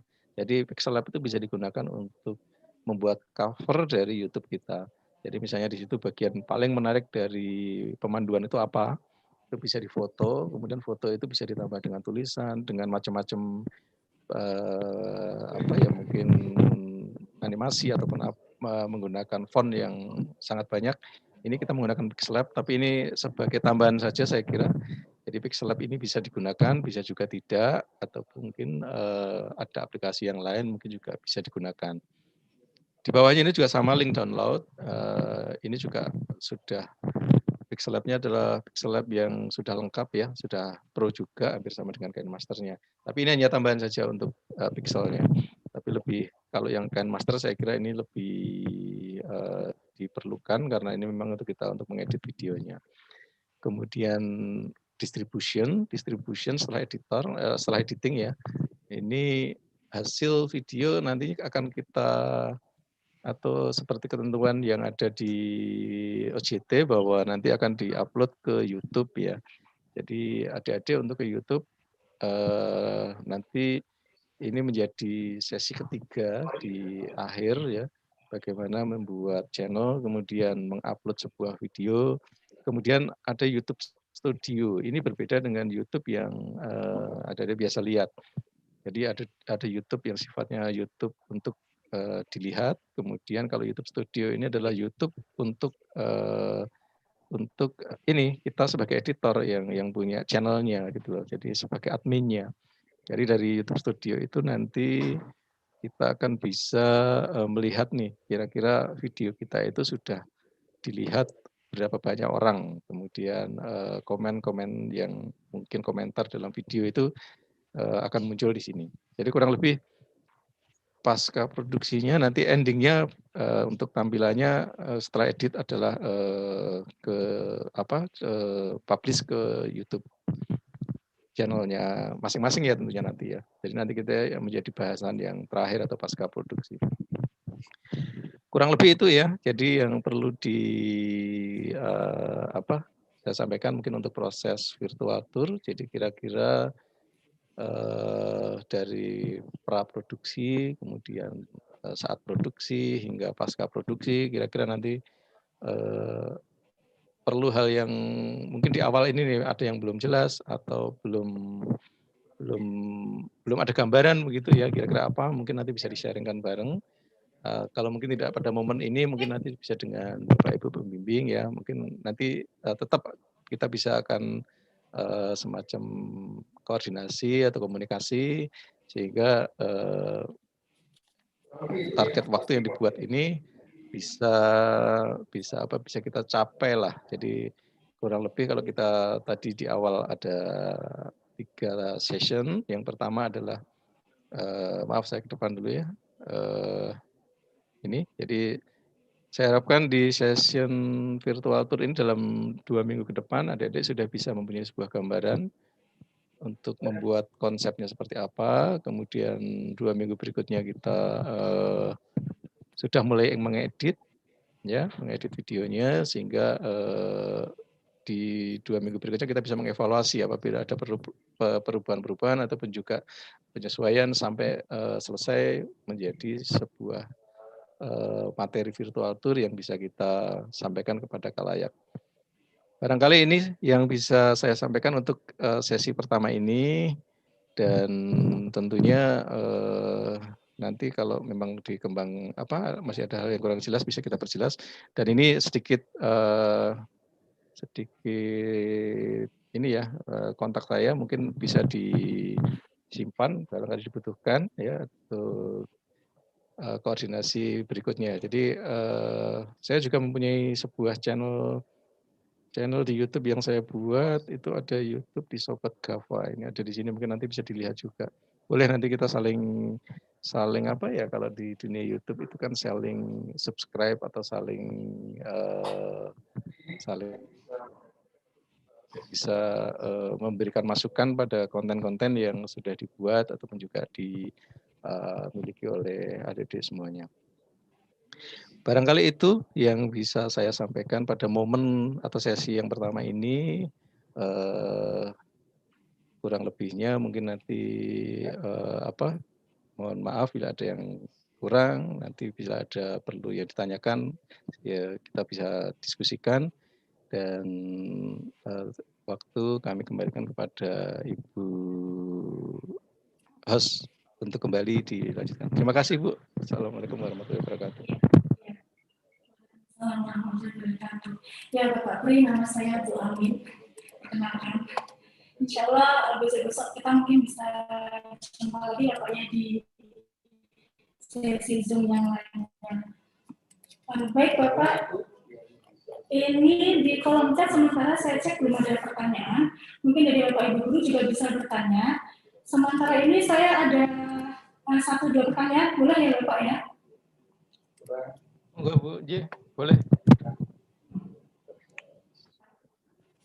Ya, ini tadi kalau saya bisa ambil sedikit rangkuman atau kesimpulan dari Bapak, Pak Pri sendiri menyarankan pada saat fase produksi, karena kebanyakan siswa itu kan mereka limit pada peralatan ya Pak ya.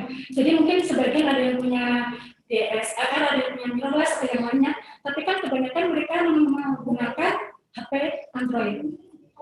Apakah KineMaster itu jadi satu-satunya aplikasi di Android yang Bapak sarankan, atau adakah yang lain Bapak?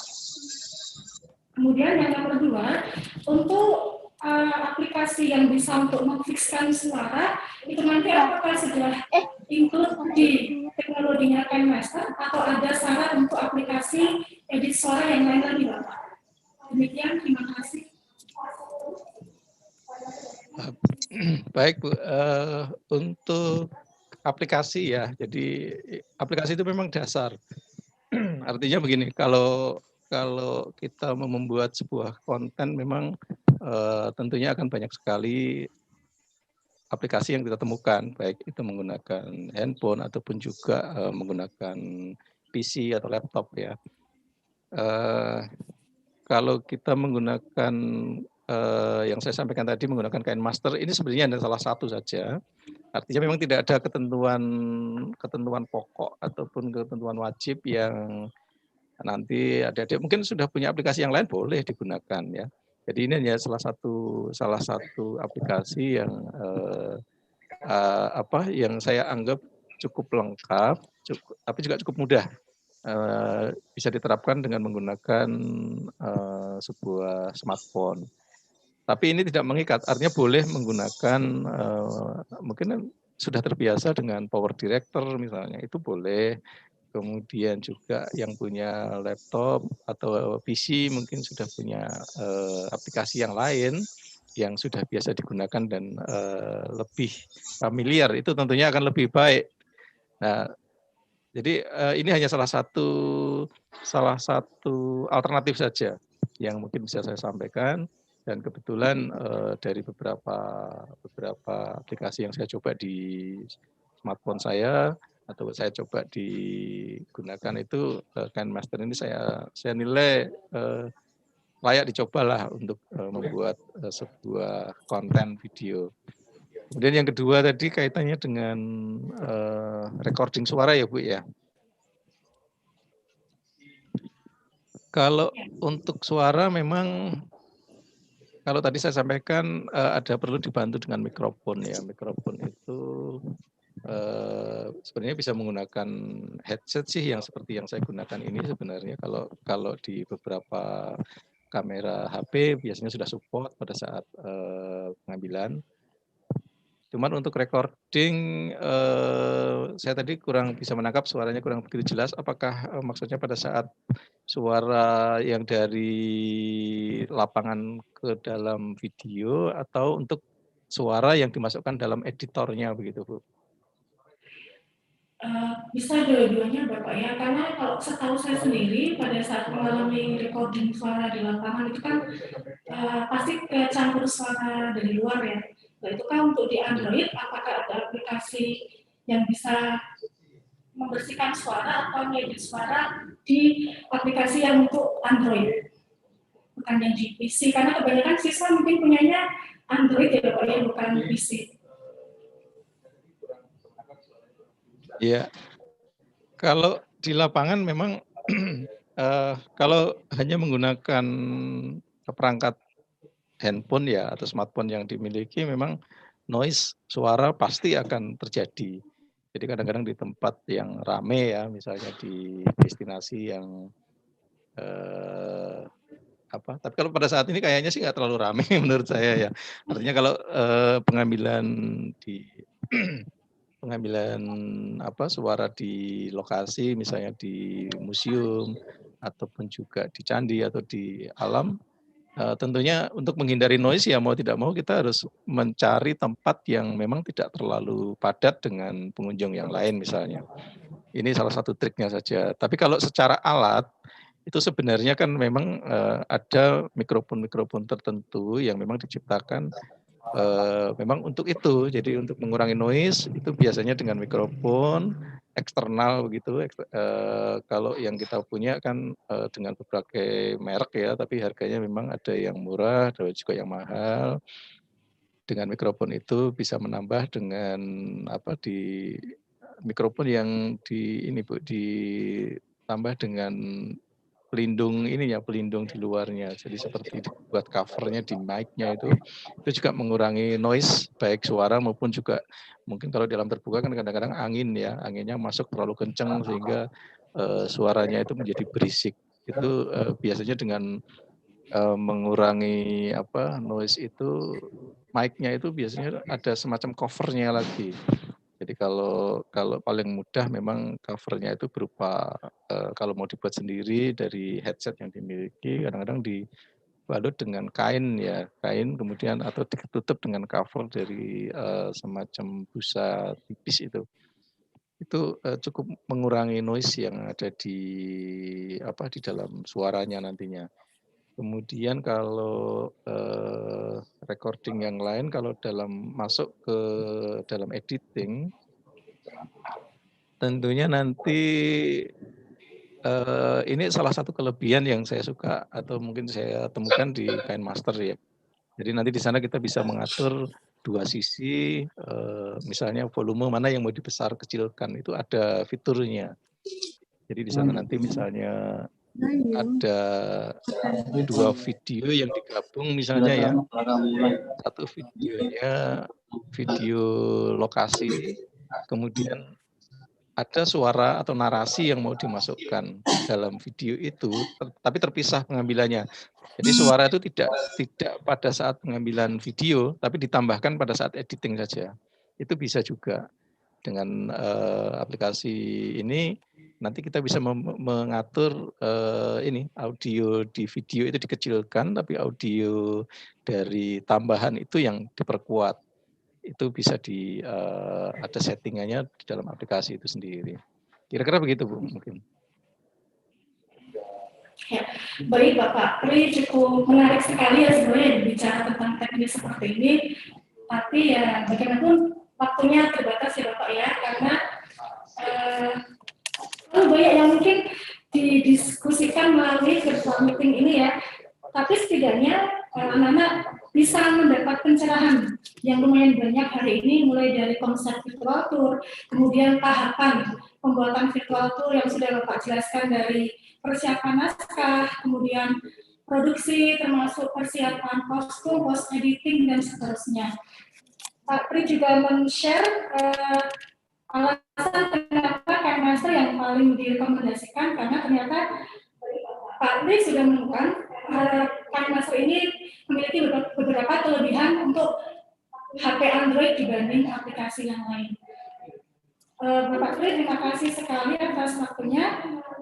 Saya lihat di kolom chat belum ada siswa yang bertanya Bapak, tapi Bapak sudah men-share nama HP sekaligus akun YouTube.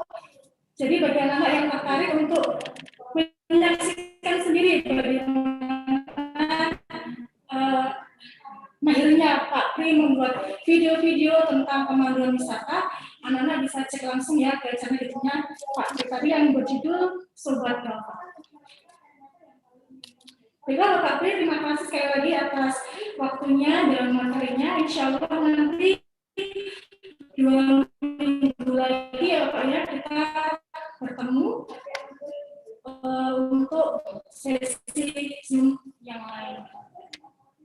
Terima kasih Pak Pri. Terima kasih Ibu. Baik, J Pak Sami-Sami. Untuk anak-anak dan Bapak Ibu peserta virtual meeting hari ini, Untuk acara berikutnya adalah isian dari Bu Prihatin dari sini, SSTK selaku Kepala Program Usaha Perjalanan Wisata yang akan menyampaikan tentang panduan teknis on the job training dengan tema on the work project yang akan berlangsung kurang lebih 3 bulan. Kepada Ibu Prihatin dari sini, waktu dan tempat kami persilakan.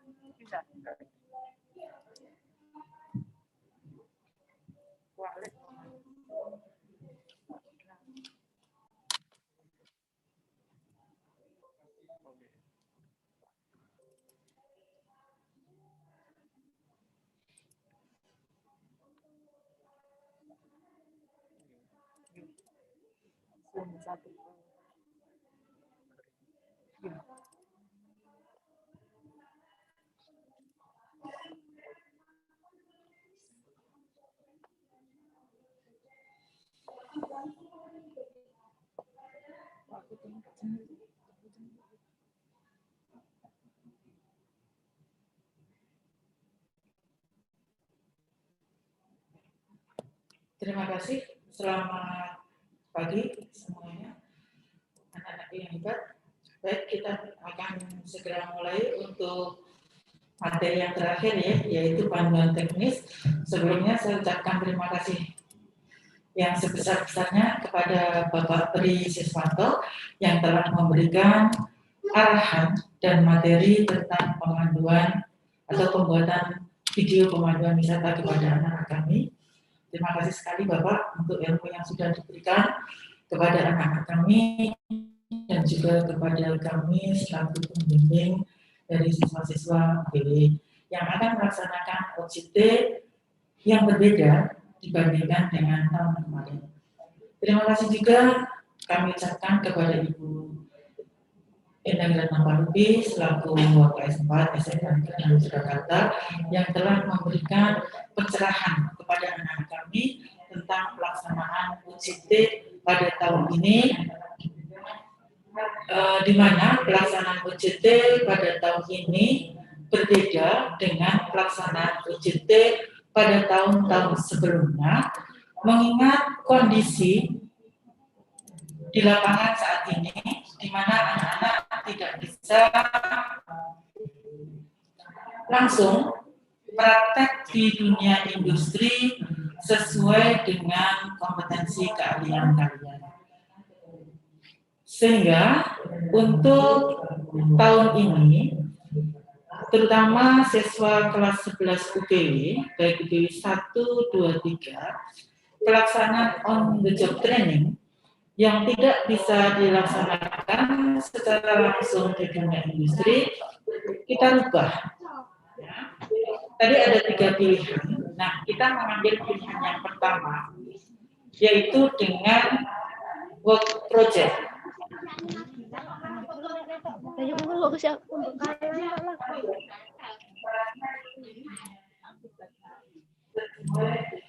Untuk OJT UPW, tahun ini kita laksanakan dengan the project untuk tahap 1 yang akan dilaksanakan pada bulan Februari sampai dengan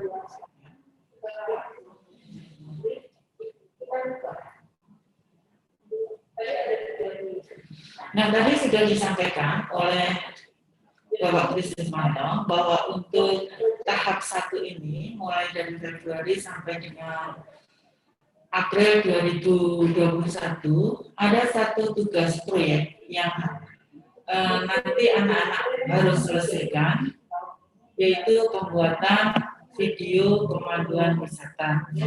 Nah, untuk pelaksanaan OJT on the work project ini kemarin sudah kami sampaikan tentang panduan teknis dari pelaksanaan OJT yang berbeda dibandingkan tahun kemarin. Ya. Anak-anak sudah membuka panduan teknisnya. Saya berharap kalian pelajari secara detail tentang panduan teknis tersebut, sehingga kalian bisa menyelesaikan tugas-tugas dengan sebaik-baiknya. Baik anak-anak, untuk OJT on the work project kali ini, dari IDUKA atau Industri Dunia Kerja akan memberikan 2 penugasan dalam yang harus diselesaikan selama 3 bulan ini. Tugas yang pertama yaitu pembuatan video pemanduan wisata. Ya. Semua tugas dilakukan secara mandiri, bukan berkelompok. Kemudian tugas yang kedua adalah pembuatan paket wisata one day tour. Di mana di dalam pembuatan paket wisata one day tour ini akan dimulai dari pemilihan objek wisata yang akan dikunjungi, kemudian pembagian distribution of time-nya, kemudian pembuatan tour itinerary, penghitungan harga sampai dengan pembuatan brosur wisata. Baik, ya. Kita bisa lihat di slide ini.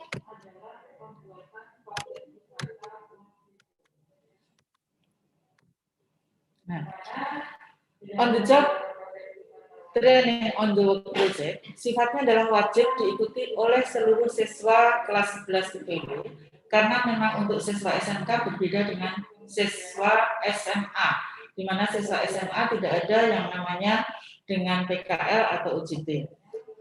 OJT on the work project dilaksanakan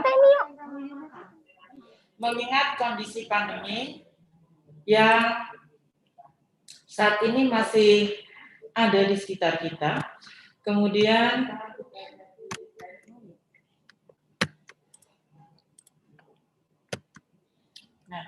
periode OJT-nya sama dengan atau sesuai dengan kalender pendidikan mulai 1 Februari sampai dengan 30 April 2021 dan untuk UPW tepat kita mulai pada hari ini.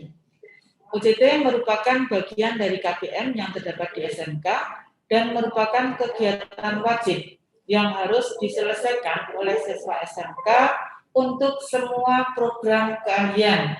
Jadi kalian tidak boleh beranggapan bahwa OJT ini hanya untuk UPW. Semua program keahlian yang ada di SMK 6 semuanya melaksanakan on the job training atau PKL ini sesuai dengan kebutuhan masing-masing kompetensi.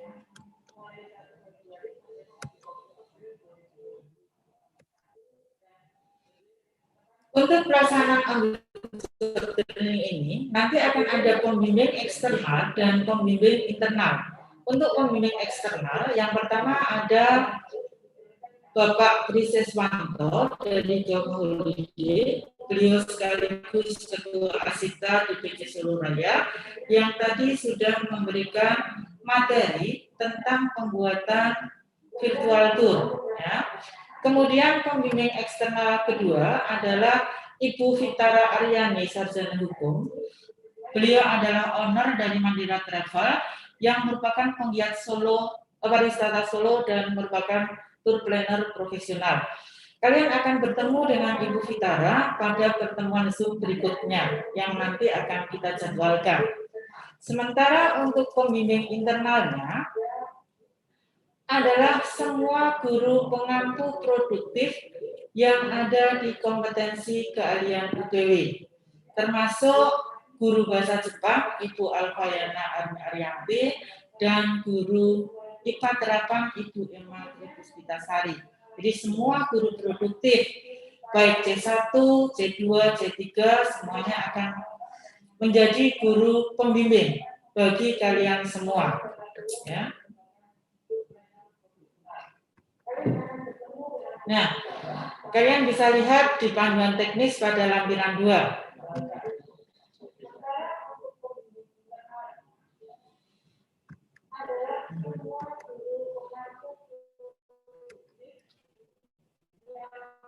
Ini peran dari pembimbing eksternal sebagai narasumber materi tugas yang diberikan, kemudian sebagai penilai hasil karya dari penugasan yang diberikan kepada siswa.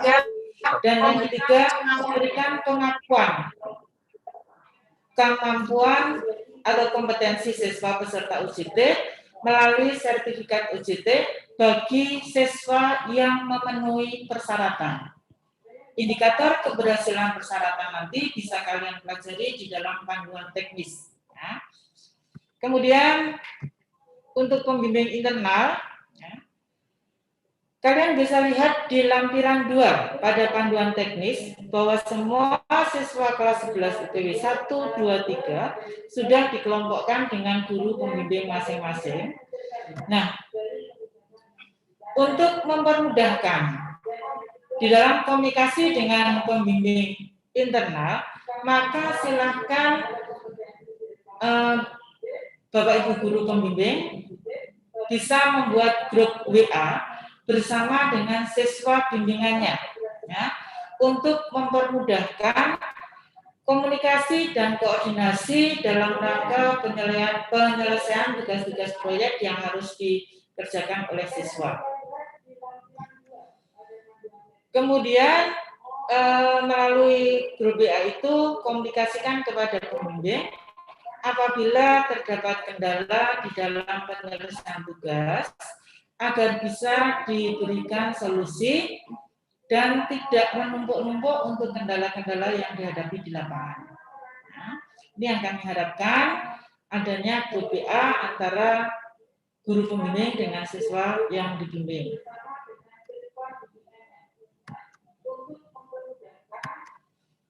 Selanjutnya, materi program atau tugas yang harus kalian selesaikan.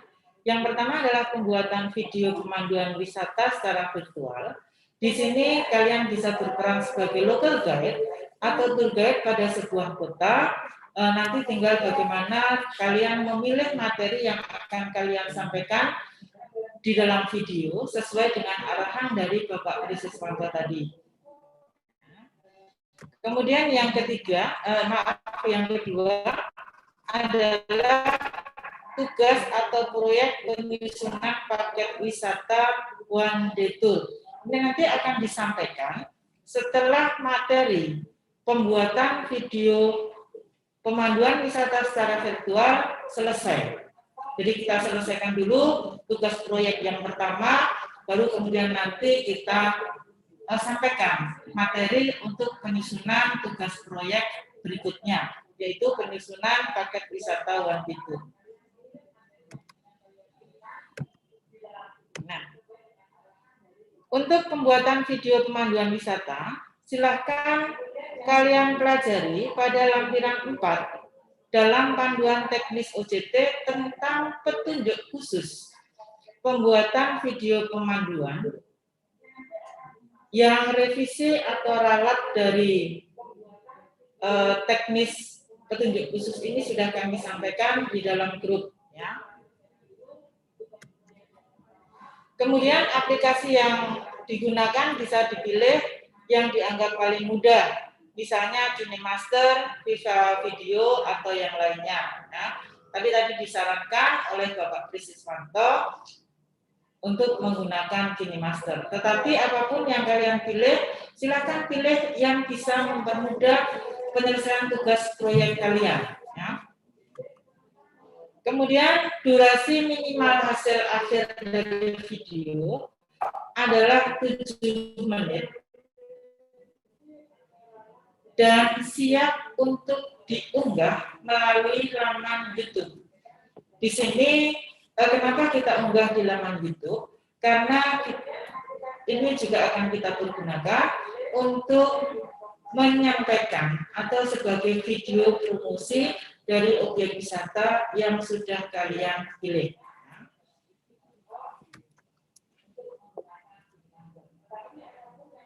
Video yang dibuat merupakan karya asli dari kalian, bukan merupakan plagiat atau mengambil karya orang lain yang diakui sebagai karyanya sendiri.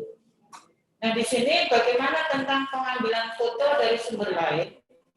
Silakan kalian mengambil foto-foto dari sumber lain, misalnya internet atau dari apapun.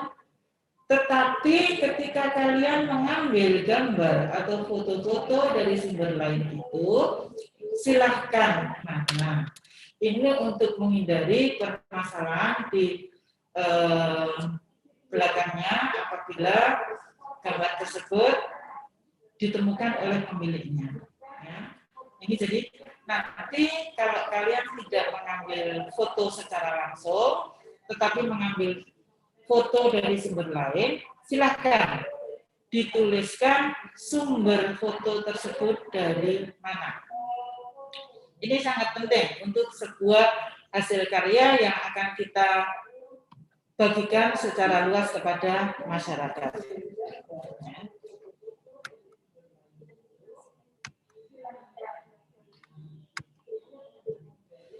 Untuk tugas berikutnya yaitu paket wisata one day tour. Di sini tugasnya adalah pembuatan paket wisata one day tour yang dapat dilaksanakan dengan memadukan teori yang sudah diberikan oleh guru pengampu di kelas dengan praktek nyata di industri yang nanti akan disampaikan oleh narasumber yaitu Ibu Vitara Aryani dari Mandira Travel. Materi ini nanti akan disampaikan setelah materi pembuatan video pemanduan wisata selesai. Liane Rene, apa-apa. Selanjutnya, pembuatan paket wisata ini nanti akan kita mulai dari menentukan objek wisata, kemudian distribution of time, alokasi waktunya bagaimana, pembuatan tour itinerary-nya, kemudian tour quotation-nya, harganya apakah sangat beralasan atau tidak, sampai dengan pembuatan brosur paket wisata sesuai dengan paket wisata yang dibuat.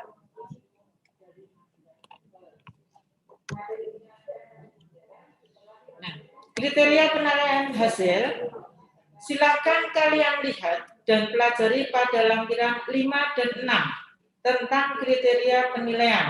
Baik itu kriteria penilaian tentang video pemanduan wisata maupun kriteria tentang penyusunan paket wisata one day tour. Ya. Dari kriteria penilaian tersebut, kalian bisa menguraikan ya, apa saja yang harus kalian persiapkan dan nanti akan kalian selesaikan. Untuk pelaksanaan OJT kali ini yang berbeda dengan tahun kemarin, kalian tetap berhak untuk mendapatkan sertifikat OJT. Ya. Siapa yang berhak mendapatkan sertifikat OJT? Sertifikat OJT hanya akan diberikan kepada siswa peserta OJT yang memenuhi persyaratan yang sudah ditentukan. Persyaratannya apa? Silahkan kalian pelajari di panduan teknisnya pada indikator keberhasilan OJT. Ya. Pada poin L di dalam panduan teknis OJT. Sertifikat OJT yang akan diberikan akan ditandatangani oleh pihak UDK sebagai bukti bahwa tugas sudah diselesaikan dengan baik selama tahap OJT itu berlangsung.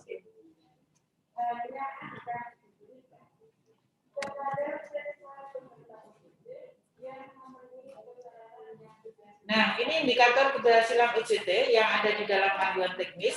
Hanya saya ambilkan beberapa atau sebagian dari indikator itu. Untuk indikator selengkapnya ada di dalam panduan teknis. Yang satu, siswa mengikuti proses OJT dari awal sampai dengan akhir dengan bukti mengisi jurnal bimbingan yang telah disiapkan di dalam link. Nah, kemudian yang berikutnya adalah mengikuti Zoom meeting yang disampaikan oleh narasumber dari IDUKA. Zoom meeting ini nanti akan kita jadwalkan selama dalam tahap OJT dari Februari sampai April itu insya Allah selama 6 kali yang kita mulai hari ini Jadi hari ini adalah Zoom meeting yang pertama, yang tadi sudah dibuka oleh WKS 1, yang nanti akan diikuti dengan pelaksanaan Zoom berikutnya yang akan kita jadwalkan. Informasi jadwal pembimbingan, informasi jadwal Zoom meeting akan kita sampaikan 3 hari sebelum pelaksanaan Zoom kita mulai. Ya. Nah, indikator yang harus dan mutlak dipenuhi adalah mengumpulkan 2 karya sebagai hasil akhir dari pelaksanaan OJT on the Work Project, yakni berupa minimal 1 buah video pemanduan wisata yang diunggah ke dalam laman YouTube. Apakah boleh menghasilkan lebih dari 1 karya? Silakan. Kemudian karya yang lain adalah 1 paket wisata one day tour dalam bentuk file yang nanti dikirim kepada pembimbing internal masing-masing. Jadi di akhir OJT karya atau 2 proyek yang sudah ditentukan, 1 video pemanduan wisata dan 1-nya paket wisata one day tour lengkap mulai dari pemilihan objek wisata sampai dengan pembuatan brosur.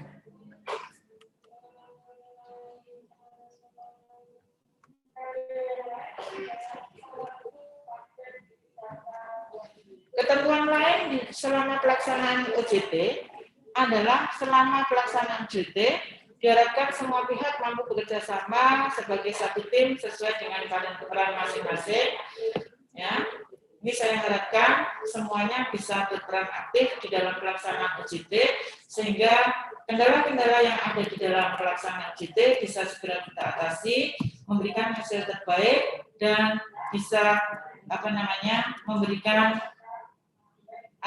memberikan bekal kemampuan maksimal kepada siswa-siswa yang kita bimbing.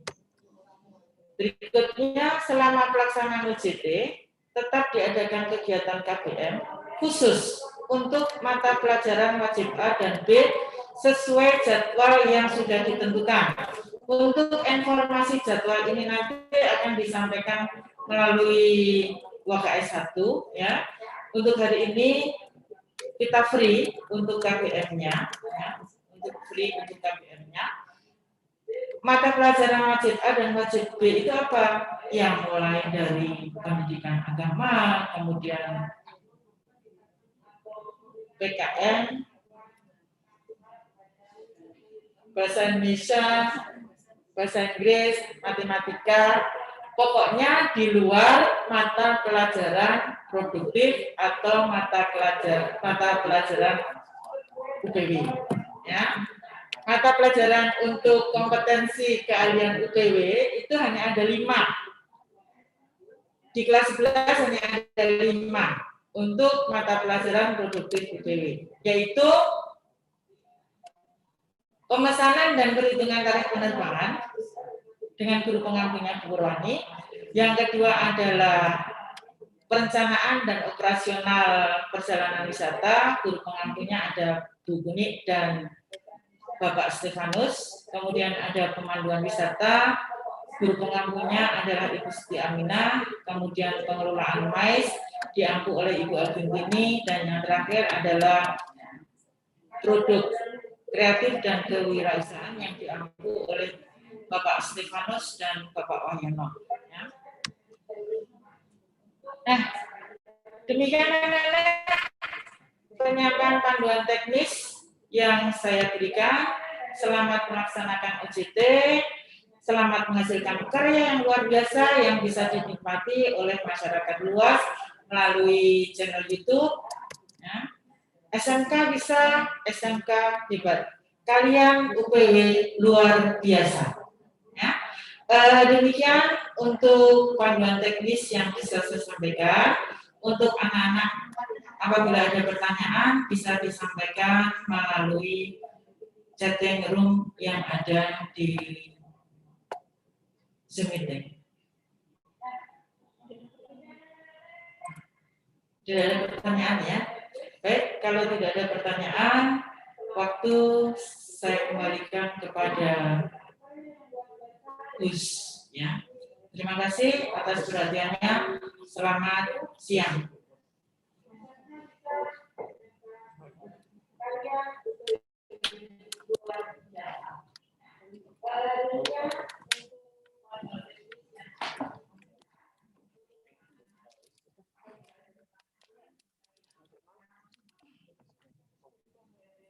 Ya, baiklah, alhamdulillah. Tidak terasa 2 jam hampir berlalu ya, dan ini saya cek di kolom chat belum ada pertanyaan. Nanti kalau ada pertanyaan atau ada tambahan info dari kami akan kami share di grup WhatsApp ya. Baiklah, saya selaku host Siti Aminah mewakili dari kompetensi kalian usaha perjalanan wisata mengucapkan banyak terima kasih atas peran serta para pengisi acara di pagi hari ini. Semoga apa yang di-share bisa bermanfaat dan mendapat ridho darinya. Kepada anak-anakku, selamat menyongsong OJT online yang pertama kali diterapkan di SMK 6 Surakarta.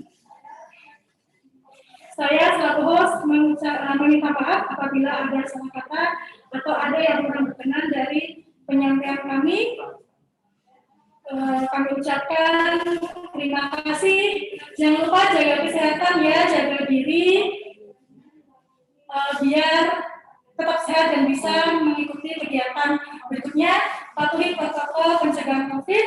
Sampai jumpa lain kesempatan. Wassalamualaikum warahmatullahi wabarakatuh.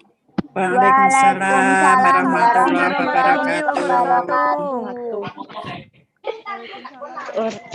Amara. Foto sesi gitu. Kalau mau foto galerinya kameranya dipakai. Bentar, jangan terus. Kok tidak ada sesi foto, Bu? Kok tidak ada sesi foto? Ini kita mau foto, Bu. Ya. Oh ya. Jangan ditutup dulu ya.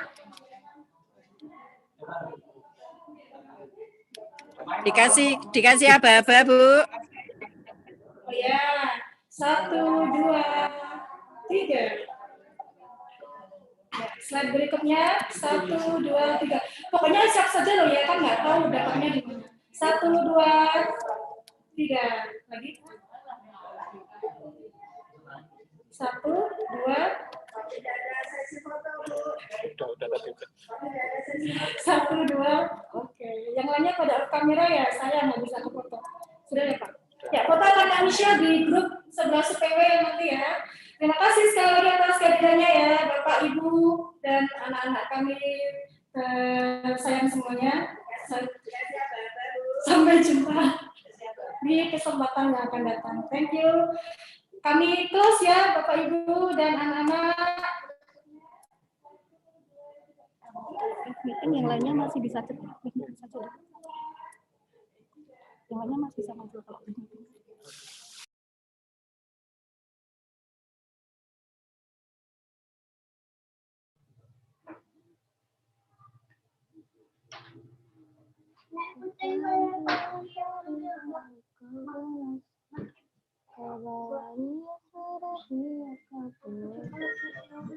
Halo.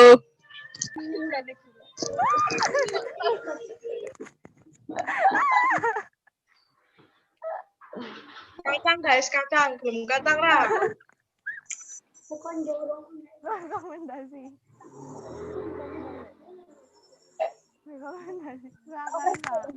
Arisa. Apa? Ayo umbul. Ayo umbul. Sama. Ayo umbul.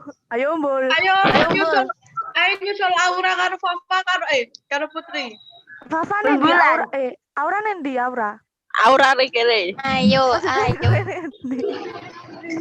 Susu bini. Nendi ya? Barmindo. Barmindo nendi? Berseri. Bermindo, iya bermindo.